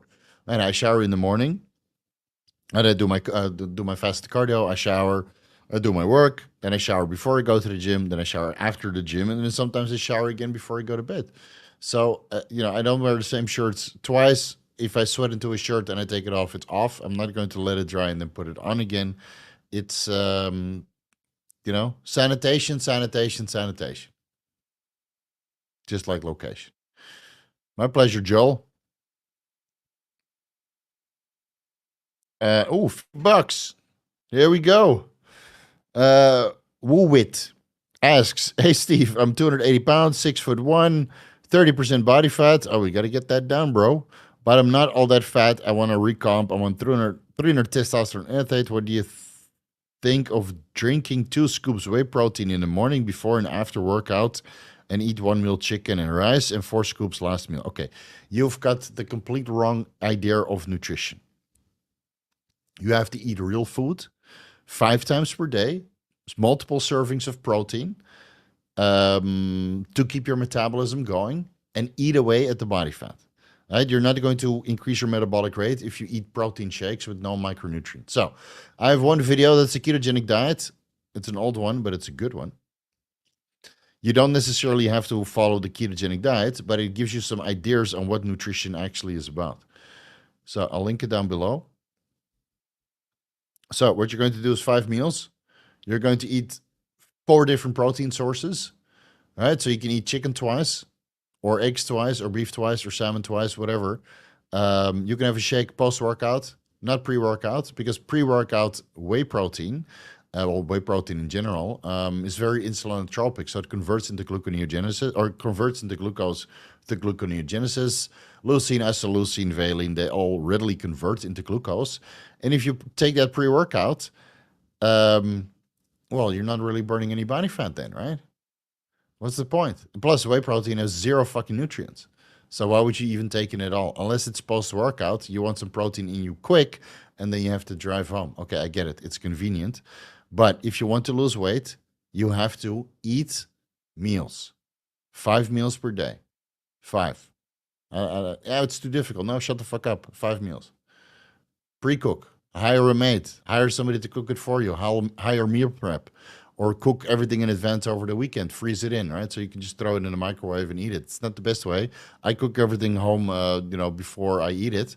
Or I ask my wife's mom to cook it for me. Because I'm in a position where I can just hire people to do shit for me. But when I wasn't in that position, I would just cook all the meals a week in advance over the weekend, and I would bring it with me. And all my colleagues said I was retarded. Well, they're fat as fuck right now. And yours truly is kicking ass and making a lot of money online. Just like most bodybuilders are kicking ass and making a lot of money. And eating healthy is part of that. So, you can have 1 scoop of whey per day. And your chicken meal with rice should have some vegetables. And maybe that rice is already preventing you from dropping body fat. So maybe that's not the way to go. Right? You'll have to see. You have to adjust your diet. Watch that ketogenic diet video. It's linked down below. It will give you some ideas. And the more effort you spend into nutrition, the better your results are going to be. It's that simple. I've been focusing on my nutrition since I was 15 years old. And that's why I usually don't go over 15% body fat, and why I'm always healthy, and why I have a good skin. And when I make phenomenal gains when I'm on cycle. It's the nutrition, man. Everybody wants to know about the steroids, but it's always the nutrition. And it's boring, and it's tiring, and it takes a lot of time. But this is what separates the winners from the losers, the nutrition. How long could a young man last in Thailand with 300K? A long time. First thing you do when you arrive in Thailand, you don't tell anybody that you have 300K, because there's a lot of cockroaches in Thailand. And just because yeah, people are friendly doesn't mean that they're good for you. So you have 300K US dollars, right? That's let me see, 12 million baht. And with 12 million baht, I think you can live here pretty comfortable for 100,000 baht. So even if you don't work, you could live here for is it only 12 months? No, that can't be right. 120 months, right? Did I forget a zero? Yeah, 120 months. Let's say 100 months. You can live here for 100 months. So divided by 12, 10 years. Yeah, man. But if you're smart, you invest some of that and then you don't have to work at all. Even then, 300K, it's like you need a couple million, man, before you can retire. Because the houses are expensive. You know, if you want to go through the IVF process, that's expensive. Traveling's expensive. You can't just stay in Thailand, man. You got to do stuff with your money. So you got to put that money to work. And if you can turn that 300K into a million with smart investments, again, it's not too late for crypto. We're in a little bit of a lull right now. So if you buy all the dips and wait for the real bull market, bull run to start, then I don't think you'll be disappointed if you cash out the first quarter of 2015, 2025, 2025, not 2015. That's when you should have been buying. Yeah, yeah. So you'll last here for a very long time. But if you're a young man with very little experience, then yeah, you'll probably get shaken down because people are fucking conniving here. Hugo Cohen, what would you advise for somebody who's 20 years old and hypogonadal, TRT, HCG, or both, who has a good diet lifestyle? I would advise you to watch the entire series of HCG or TRT videos. It's called Before You Start TRT. Try this. I discuss everything. And I think there's a couple of follow-up videos in that series. Just can't remember because I have so much content. Anyway, just type in TRT and then you get a video. So if you're hypogonadal at that age, you're already doing everything right. You reduce your stress. You improved your diet. You improved your lifestyle. You removed all the recreational drugs. You improved your sleep quality, and you're still hypogonadal. Try ITPP monotherapy, 250 IUs 3 times a week, Monday, Wednesday, Friday, for a week or two. And then 500 IUs 3 times a week, Monday, Wednesday, Friday, for a week or two. Then maybe 1,000 IUs Monday, Wednesday, Friday, for a week or two. At one point, you feel good. You go check your serum testosterone levels. You see where you're at. And then you can either decide to up the dose of HCG. I think 1,000 IUs 3 times a week is pretty much the maximum. You can decide to stay on that until you get bored, which most men eventually do, but some guys stay on that indefinitely. I talked to guys who've been on that for years.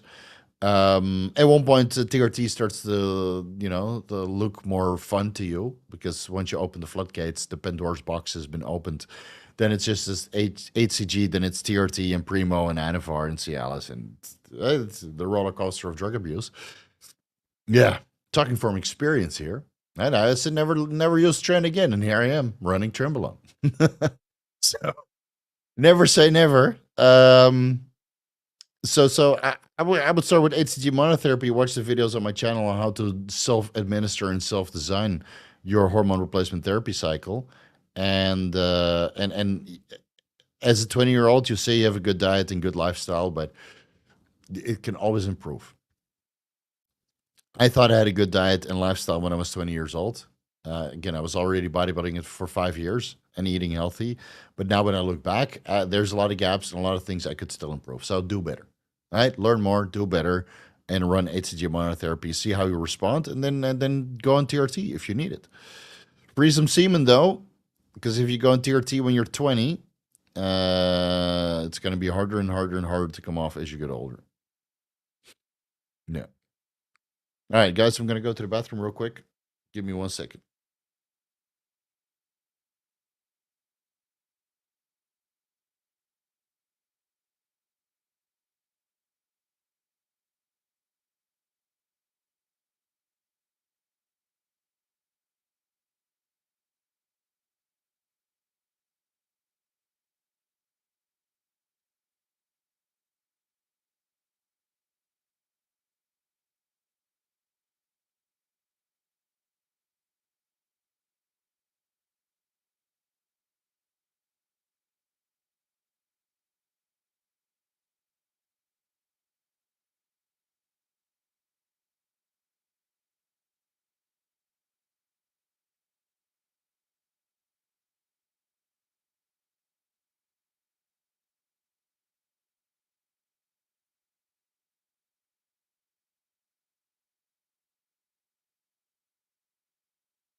All right, back. Mar, makes sense. The mirror is a good indicator. I'm always curious about data, so I felt like doing it. Didn't know nandrolone increases bone mineral density. Most steroids do, but nandrolone is specifically prescribed in cases of osteoporosis. Will keep my mind on it in case I even want stronger bones. Yeah, at one point you'll be super heavy though. Yeah, and that sucks. How can I lower my resting heart rate? Usually it's around 75, 85, 55, 65 at sleep. Blood pressure is perfect. Electrolytes stop at a reference range. 20 minutes post-workout cardio, very clean diet. Nibivolol or metoprolol didn't help. Really? Man, my Nibivolol brings my resting heart rate down to like 45. Increase the intensity of the cardio. Do some high-intensity interval training.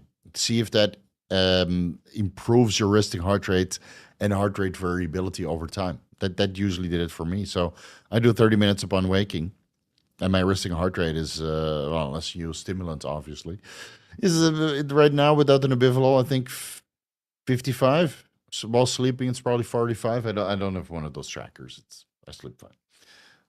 I have too much shit on my head for all the minutia. Yeah, maybe a little bit longer upon waking cardio, and maybe a little bit higher intensity. That usually gets the job done.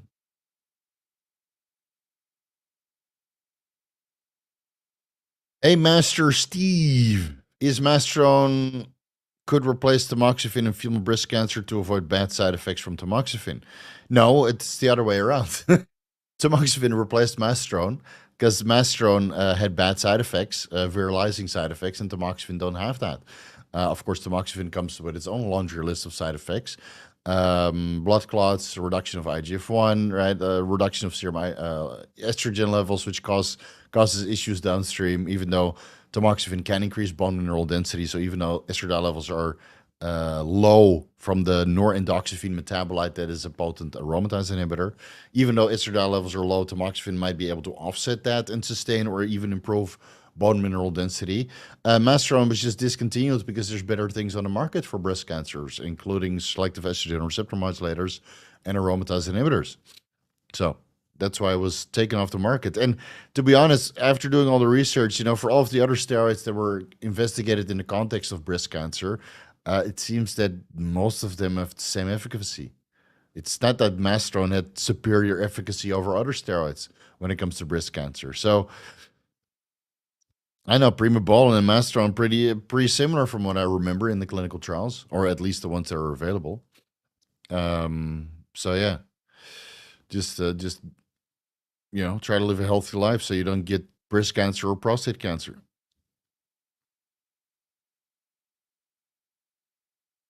Noah, hey Steve, currently on testosterone propionate, 35 milligrams every day. So that's what, 250 a week? Oh, times 7. Yeah, 245. 250 a week. Going away for 1 week. Can't bring gear with me. What are my options here? Thank you. Inject 1 cc testosterone enanthate before you go. Done. Job done. That's it. That's what I would do. I mean, I'm going away for 3 days, but I'm going to Pattaya. So, yeah, I'll bring my golf clubs. Yeah. Disassociate myself. Said that it's for YouTube. Anyway, that was not answering your question. Just you can either pin the whole week's worth before you go, but then of course you also need to take an aromatase inhibitor just to make sure that you don't get unnecessary aromatization, or take 250 milligrams testosterone and it's sub Q. That's what I would do.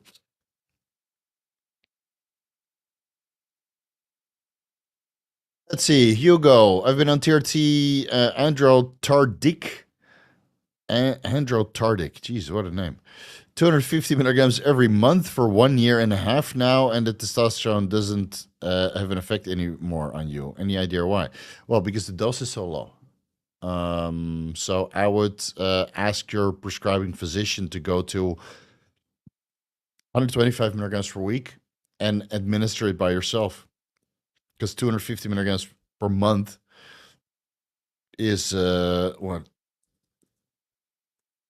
60 milligrams. I would just ask them for 125 milligrams, and if they're not willing to prescribe it, then you take matters into your own hands, and you source it yourself, and then you let go of your script and you just take care of yourself. I mean, I have videos on how to do this plenty on my YouTube channel.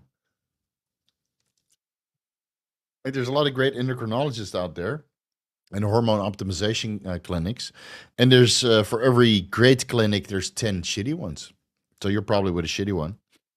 So it sounds like you're going to have to take matters into your own hand, or you have to play the victim, and just play a little bit of pity and say that you get, from this protocol, you just go through the laundry list of side effects, and just tell them that you would like to have more stable serum concentrations. All right, Craig, you are out of here. Thank you, Octavian. Just ban that fucker indefinitely. Yeah, so tell them that you have high estrogen, low libido, hormonal fluctuations. In the beginning, you feel good, and you feel extremely low and depressed. So tell them that you would like to go to twice a week administrations. And even though it's androtardic, it's probably testosterone undecanoate, right? Androtardil.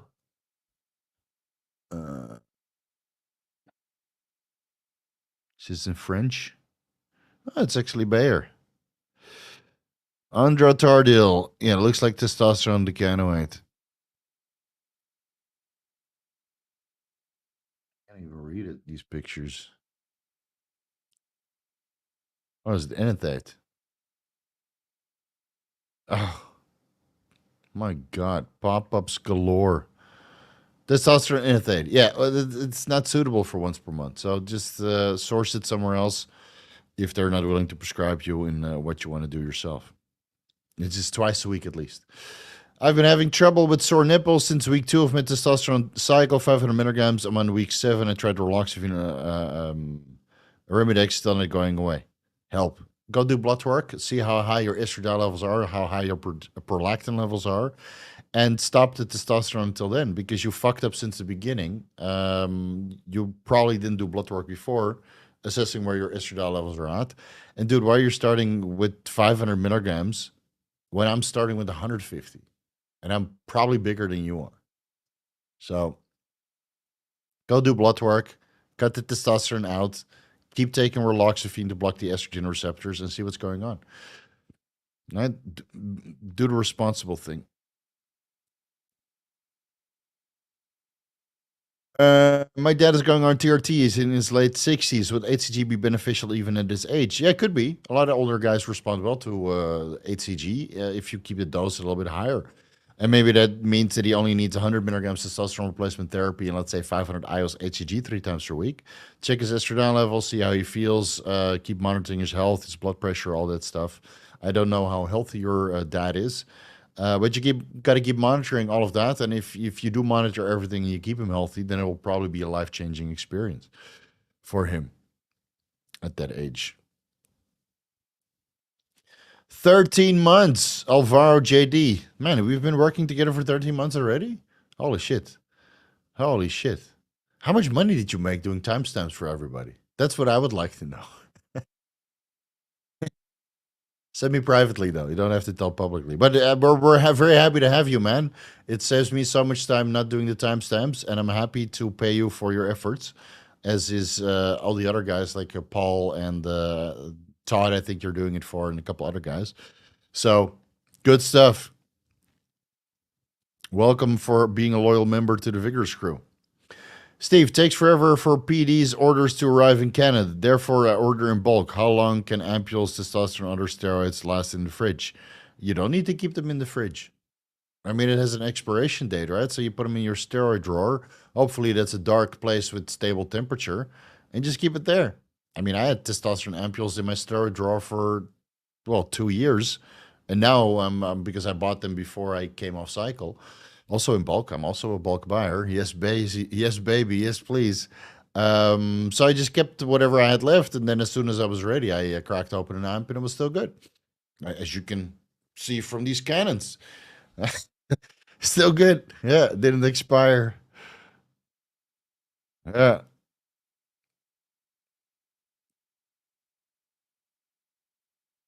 Yeah. So you're, even Alvaro knows. Alvaro knows his shit. He's been doing timestamps for all the drug users so long. You know, you can answer all the questions. Maybe we should just have Alvaro answer the questions. But no, let's see what people will say after the video. I mean, I gave my opinion. I don't think it's a big issue. Honestly, I never felt like I injected glass, but then again, there it the I think the accuracy was up until 20 micrometers. Tiny. Yeah, tiny. I had no idea it was studied that much, man. I had no idea. I've cracked open thousands of ampules, thousands, and injected it. And maybe that's the reason why my scar tissue, my glutes was so bad at one point. You know, maybe that's why I do everything sub Q now. I have like one bump here that's encapsulated that I tried to move work away with Graston technique, didn't go away. Never got an issue. So maybe I injected some glass. I know. I will donate my body to science, and if there's a disco ball in my glutes, then I guess you guys will know when I'm kicking off. Yeah, silicon dioxide or magnesium stearate or whatever. I mean, it's there's one guarantee in life is that you're going to die. They also say paying taxes, but there's ways around that, right? Or at least minimizing your taxes. There's one thing guaranteed, and that's death. Right? And I know Brian Johnson is trying to prevent us all from dying, but I don't think it's going to happen in our lifetime. And honestly, if you know, living to 500 years would be cool if you can like occasionally freeze yourself to skip like 50 years. Because living in the same time period, it gets fucking boring sometimes, dude. Like I don't know what the fuck to watch on TV. I don't know where the fuck to travel to. I've been everywhere that I wanted to go already. Yeah, like, eh, what should I do? Oh, okay, we'll go to Patty again. You know. So, so I think, yeah. Anyway, we are getting off track again, but it's late. It's been a long day. Too many consultations. So where was I? Yeah, so we're all going to die. So of course we'll do as much as we can in moderation, so we don't ruin the quality of our life. But some damage is to be expected when you live life, and whether you break something or you inject something stupid or go to the hospital a time, you know, or get your heart broken, it's just all part of life, man. It's all part of life.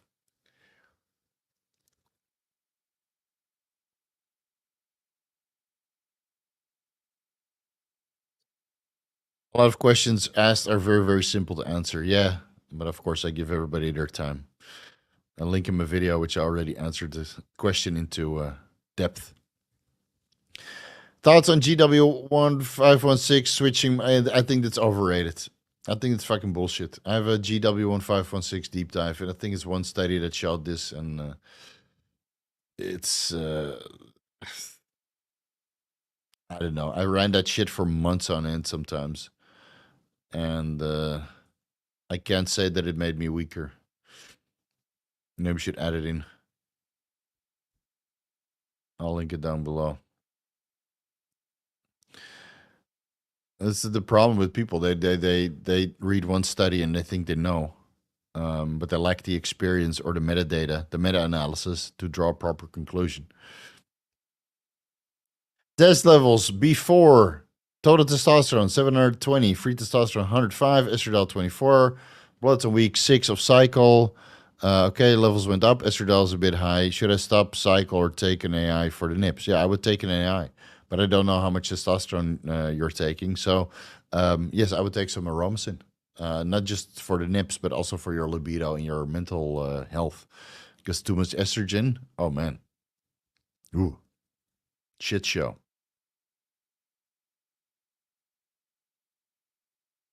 I think living for like 500 years would bring new problems, like actually getting bored of life. Yeah, that's what I think. How much new can you, well, if you're stuck on planet Earth, you know, like if you get frozen for 50 years, then you're a generation ahead, right? And then you have all this new material to consume, and of course You know, a lot of these new places to visit because there's new cities being built, new attractions. So I think that will be doable. All right, every 20 years you freeze yourself for 50 years. I think you need about 20 years to see the planet. Yeah, yeah, assuming that you have money. Oh man, that's such a deep cut, dude. So there's one episode in Batman where the Joker has to pay taxes. He's a fucking criminal, right? And he says something like, and this is he's voiced by Mark Hamill, the guy who played Luke Skywalker. He plays like, yeah, you can't avoid taxes. Even criminals have to pay taxes. Well, I don't know, man. I don't know about that. There's always a way around it. Just gotta spend some time to find the loopholes and get away with it legally to minimize your taxes to the point it's almost non-existent.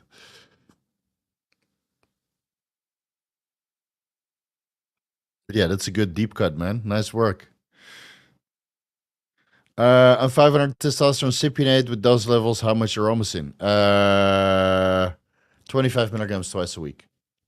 Yeah, 25 milligrams twice a week. That should be okay. So if you inject 250 milligrams test sip Monday, Friday, then I would take 25 milligrams aromasin with that. As a general rule of thumb, for every 250 milligrams testosterone that you take, regardless of ester, you take 25 milligrams aromasin. That seems to work well for most people. Again, body fat levels play into that. How much primobolan or masteron or boldenone plays in that, right? I mean, there's multiple factors which can affect your individual aromatase enzyme expression and activity.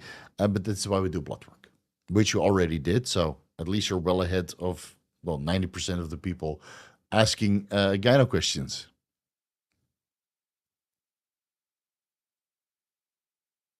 Uh, uh, uh, uh. Any suggestions on how to budget my salary to put enough money into retirement versus investing into education and business? I feel like I'm missing out on Bitcoin run. Well, the Bitcoin run is not over. So do some research. Look for the Bitcoin halving. Go to the chart. Get a membership over at TradingView. Look for the longest charts. I think there's one chart that goes back all the way to 2010 when Bitcoin was first mentioned. Look for all the dates of the Bitcoin halving, draw lines on the chart. Then start measuring how long it takes from the Bitcoin halving to the peak of the bull run. Make an average. And then you let me know how much time you still have left to invest. You can dollar cost average all the way to the top. Of course, you'll make less money when you start dollar cost averaging at the top and it only goes up 1%. But everything that you buy now, assuming that it still goes up based on the previous charts, which I'm confident that it will still go up, how much it will be? It could be 125,000, could be 250,000, could be a million. You never know, right? It's usually a time frame. So you find the average time frame that you feel comfortable with based on previous data from the Bitcoin halving and the previous tops, and then you select like a range, like, okay, this is the time that I should be buying, and this is the time that I should be laddering out. And you dollar cost average in and you dollar cost average out. It's so simple. It's so simple. Will you fuck up? Sure you will. Sure you will. But if you make money, you can't complain. If you make $1,000, you can't complain. If you make 1 million, you should keep your fucking mouth shut. And the cycles are usually 4 years. It seems the cycles are a little bit overextended now compared to previous cycles. So the bottom came in later, and now but then due to the ETFs, it shot up way more higher than expected. I didn't expect this. I had to FOMO in at one point. I still made money, so I can't complain. But it just means that the entry that I had before I sold, and then I had like a little 6% margin that I had to FOMO in. So yeah, you miss out on that 6%, but I still made gains, so I can't complain. You know. So you let's say you have 10 Bitcoin, for example, you sell, and then you have to FOMO back in with a 6% increase, price increase. Then you have what, 9.5, give or take. That is an example. So you have less Bitcoin, but if that 9.5 Bitcoin that you now have instead of 10 goes up in value with 20%, better than keeping it in the bank with inflation. So whatever money you don't use for the month, you pay all your bills, whatever you have left, put it into something that you feel comfortable in, right? And whether that's investing into education, business, or something that has, like an asset, like a house or Bitcoin or stock, or I don't know, fuck art, whatever the fuck you want. License plates, phone numbers, you can flip it all. You start slow and you slowly build it up. And the more money you make, you can obviously put more money in, So, and at one point, you hopefully reach a point where you don't feel like working or you work as a passion, which is where I'm at. I mean, I do this for fun now. I don't understand why I'm still working 6.5 days a week. But when I have a kid, you fucking believe it, then I will go to 4 days a week or 4 hours a day. It's the only reason why I'm doing it is because I'm fucking bored. I don't know what else the fuck I should be doing. Honestly. Plus, what would you guys do without me? Let's be honest. Where else are you gonna go? No, that's not true. There's a lot of other smart people. Actually, we'll start a monthly podcast very soon. You'll see. It'll be fucking legendary. Yeah, you guys can guess who we'll do a monthly podcast with. But it's yeah. I just want to give back as much as I can before I retire, because I undoubtedly I'll get sick of the shit at one point. Because it is fucking tedious to review so many studies and put so much effort into videos for no views. So, well, I made a commitment. So we got Nandrolone, Boldenone, Winstrol, Provarin, Dianabol at least, and then we'll see. Anyway, look into investment slow and steady. I will never get bored as long as there's tail. Yeah, true, man. True. True. How long can you run Anavar 5 milligrams every day until your blood work parameters turn to shit, which I think are very manageable on 5 milligrams Anavar. So if you can manage it, then you can run it indefinitely. Yeah. So indefinitely, if you keep your blood work markers, yeah, Octavia knows.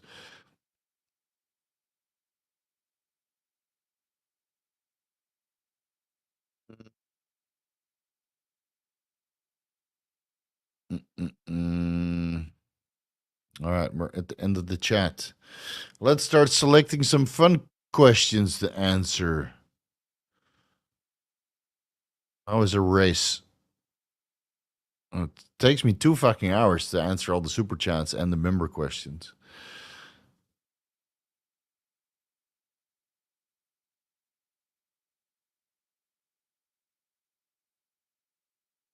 What PEDs would you give to a race car driver for cognition reflexes?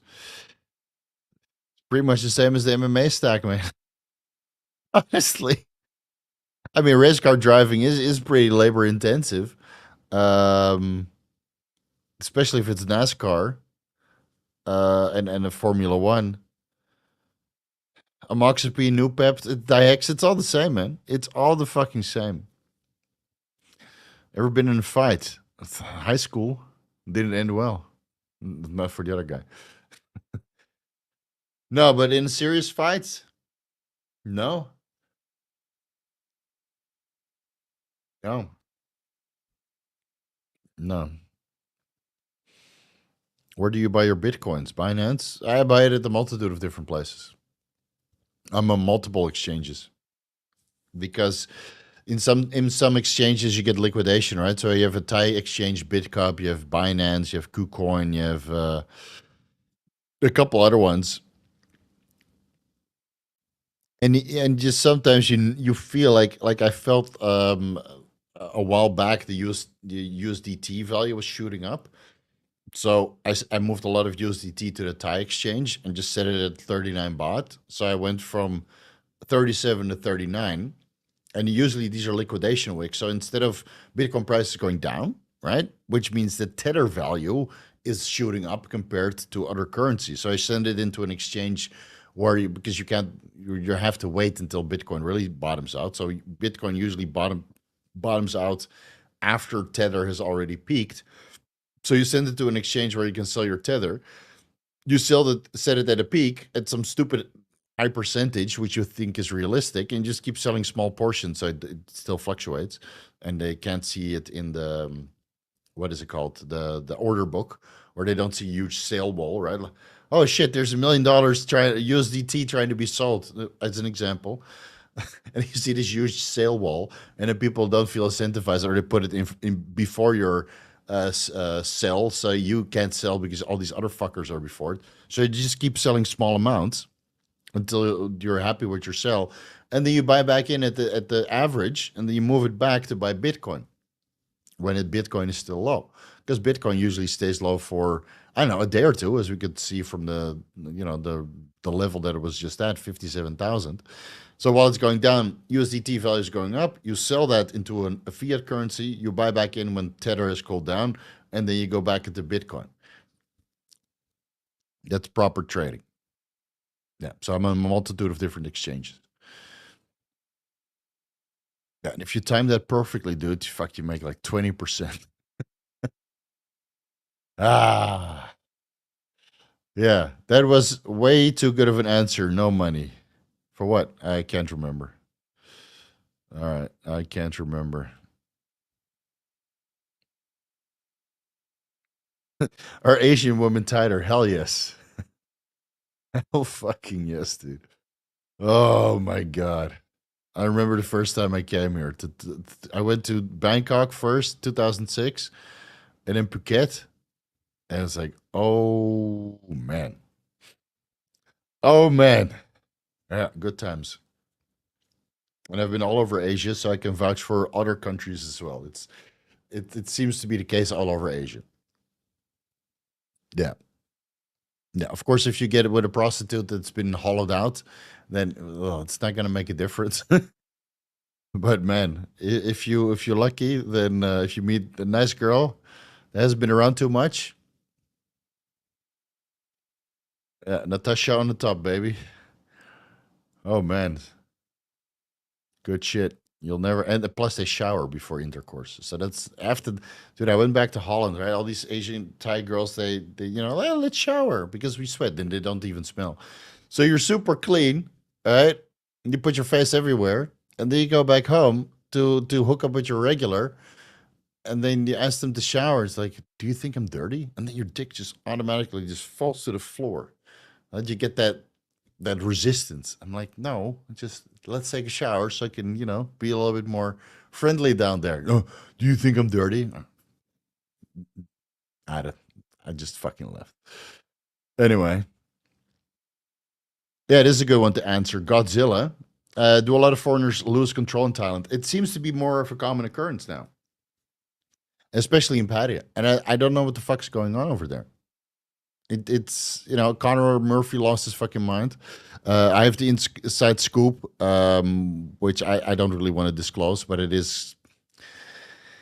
I mean, I met the guy within the first couple of days that he had arrived, and I told him, said, "Listen, you got to be real fucking careful here and not pull these stunts that you were pulling back home with the drugs and the ayahuasca and just going fucking ballistic. Because if you do that here, you're fucked. You're fucked. You're 100% fucked." So it only took a year for him to lose his mind.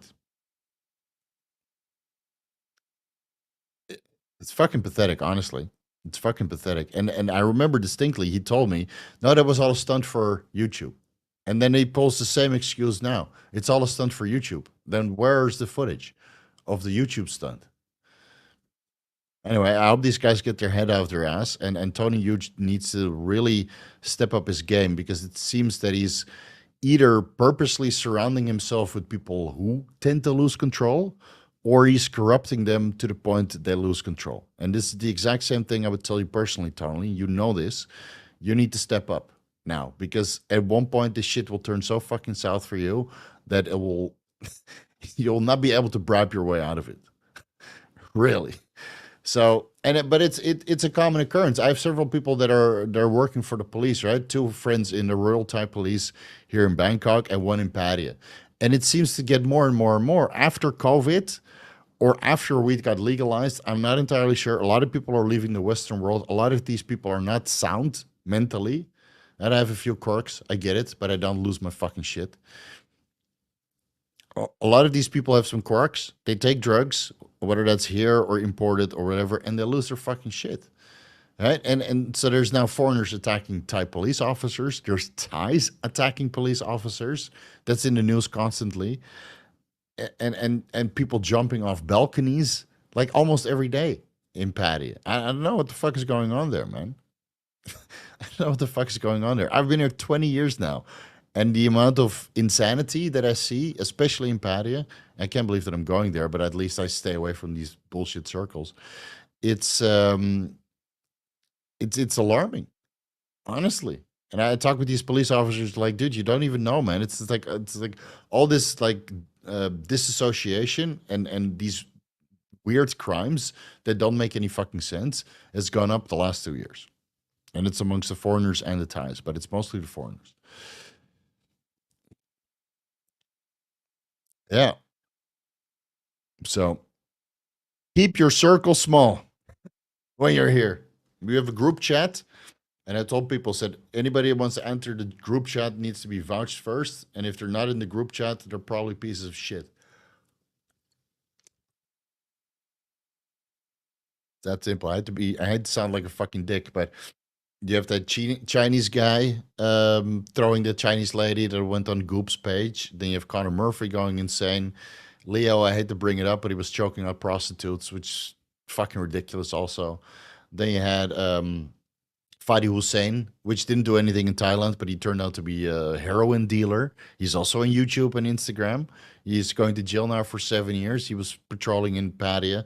And his brother is super cool, man. And they're both actually very friendly people. But I already, Fadi asked me for collaborations. I'm like, I know, man, you're a little bit dodgy, dude. So I declined. And every time you do a collaboration with somebody, you're silently vouching for them that they're good people, right? Otherwise, I wouldn't introduce these people to my audience. And of course, sometimes you make a mistake, right? You find out later that people are a little bit, not 100%. Okay, but then you still cut them off because then further collaborations are just not in the cards. So sometimes it takes a little bit longer for you to figure out people how they really are. Right? They portray to be one person online when they're somebody completely different in the real world, and that happens also. I'm sure you guys got catfished on Tinder yourself once in a while, and it happens with YouTube collaborations also. So yeah, I'm at a point right now where I honestly feel that I should just be like Goop because I get inside information you guys have no idea. I get inside information that I should just hang out the dirty laundry of all these guys because I'm getting kind of sick of it. I mean, I put so much effort into building a community here for foreigners and having respect from the Thai community by coaching so many Thai guys and being at all the shows. And I just keep actively helping these people in competition where I can. And then you have these fucking clusterfuck degenerates to fuck it up for everybody. So I'm getting kind of sick of it. So I know I'll talk with my police friends and see what they think about it. But I hear shit that you guys have you guys wouldn't believe, and I'm at a point where I just should be like Goop and air out the dirty laundry and tell these guys to fuck off, because it's ruining my Thailand experience, and I've been here the fucking longest. So, and my network is the vastest. So don't come here and try to fuck up my shit. Fuck it up for me so I get put in the same category. He's also a fitness YouTuber. We're nothing alike. I'm nothing alike like these people. Anyway, next question. Hello, do you recommend 200 milligrams DHEA daily for a natty? No. Because this much would shut you down. Do your blood work, see what you can do. Watch all the videos on my YouTube channel about improving natural testosterone production, in many which cases DHEA levels also go up. 200 milligrams DHEA is only useful if you're over 70 years old. Those are the only studies on DHEA and pregnenolone at higher dosages. Yes, it does show cognitive improvement. Why? Because it converts into testosterone and estradiol downstream. And the elderly are ultimately androgen and estrogen deficient.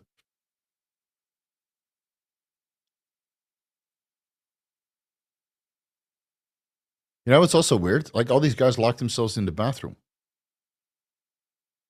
So they all lock themselves in the bathroom. Like, what the hell's going on, dude? And it's not just Leo and Connor.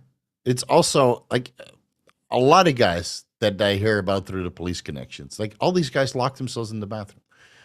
what the fuck is going on? When they lose their shit, they're in the bathroom.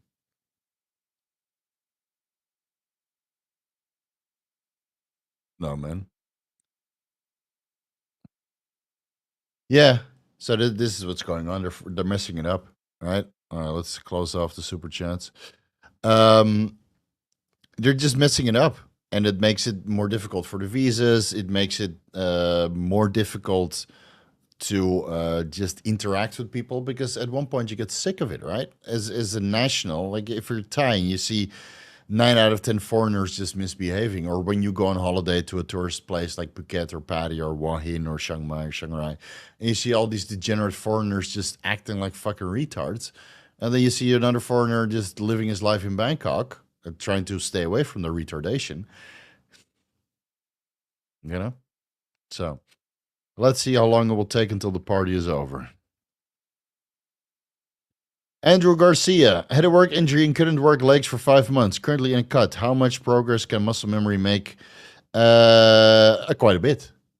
Quite a bit. You'd be surprised, especially if you take a little bit of anabolic steroids to help with the recovery and that kind of stuff. So it's if you're on a cut, of course, they will not be into prime shape like they were before, but I think you can get pretty close. And if you're on a cut and then later on you're happy with your body fat levels and then you increase the food intake again, I think you can get back to your prime. It's only been 5 months, you know? Like for me, it's been a year. And I'm not going to train as hard as I used to be or as I used to, because I just don't want the brain fog anymore. So I will probably get not the leg size, which was already undersized compared to my upper body. I don't think I'm going to ever get my legs as good as that. Yeah. So, it's yeah, it might take some time. Hey Steve, have you been doing daily subcutaneous injections with testosterone cypionate? Should I change? I've been doing daily subcutaneous injections with Tesip. Should I change injection frequency at all? Doing 3 pins per day with a peptide stack. Well, you don't have to do 3 pins per day. One injection per day is enough. Oh, you're doing 3 pins per day with your 2 peptides. All right, so one shot of testosterone cypionate and 2 shots of peptides. I don't know if your serum estradiol levels are good and you feel good, then this is fine, right? This is fine. So keep doing what you're doing. How much DHEA will not be suppressive? I mean, DHEA can already be suppressive from 25 milligrams per day upwards, because a good amount of that converts into testosterone and then estradiol. And if that brings your testosterone levels up and your estradiol levels up, then it will be suppressive and you'll produce less testosterone. So your DHEA levels might be higher, but your testosterone or estradiol might be the same or even lower, right? So I would only recommend DHEA if you're either elderly or running TRT. Yeah. So if you want to increase your testosterone levels, use over-the-counter supplements or start injecting HCG. Yeah, but it's exhausting, man. It's exhausting and it's embarrassing. And it's embarrassing because you're a foreigner in a country where you're always at fault and always and it's anywhere, right? I mean, if I go, let's say I go to the US and I beat up some random chick with a golf club, I'll be doing some serious fucking jail time. 100%. 100 fucking percent. I'm not going to answer your question. It says it right here. No more super chats. So you disassociated taking drugs or not, I mean, you're at fault. You're at fucking fault. So you gotta fucking behave, man. And I talked with the owner of the muscle factory who's been here for, what, 27 years? I've been here close to 18 years, 20 years. And it's never been as bad as it is now. It's never been as bad. So it is honestly embarrassing. And especially if that happens in the fitness community where people that I talked to and instructed them specifically on to behave. I know, man. Don't want to listen, that's fine, dude. That's your fucking responsibility, but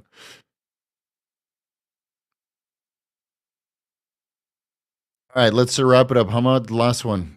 Can one start PCD after 4 months and 200 milligrams per week of Libido? I know. Just stop injecting your Libido. Fuck, man, you guys never stop super chatting. It's unbelievable. You guys never give me a break. Yeah, stop the Libido when you feel like a little girl. You start your PCT. H, fuck you for asking super chats when I said no more super chats. Can you do a video on HMG and HCG for daddies? No, fuck you. No more super chats. Okay, this was it. Enjoy your weekend, guys. There will be a best dose of HCG video at one point, but HMG is outdated. Used recombinant follicle stimulating hormone. Yeah, best dose of HCG is in the making, but there's so many studies on it that I'll probably do the Nandrolone first and then HCG or something else. Yeah, it's like you guys. It's like I just gotta get it in. It's the same as when I'm at the gym, I'm right in front of my set. I want to do a set. I said, hey Steve, can I ask you about MK677? I just want to unload the plates and smash. But of course, if I do that, then I'm the foreigner at fault. So I keep my cool and I answer the question and tell them to ask it on the Vigorous Q&A with a $20 tip. Otherwise, I'm not interested. All right, guys, this has been going on long enough.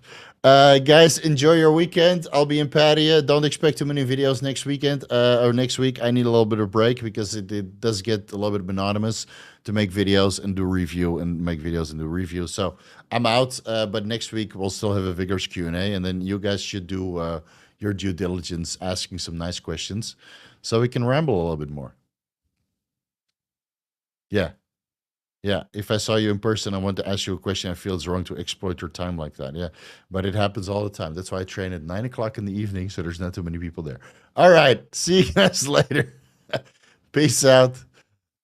Mazel tov.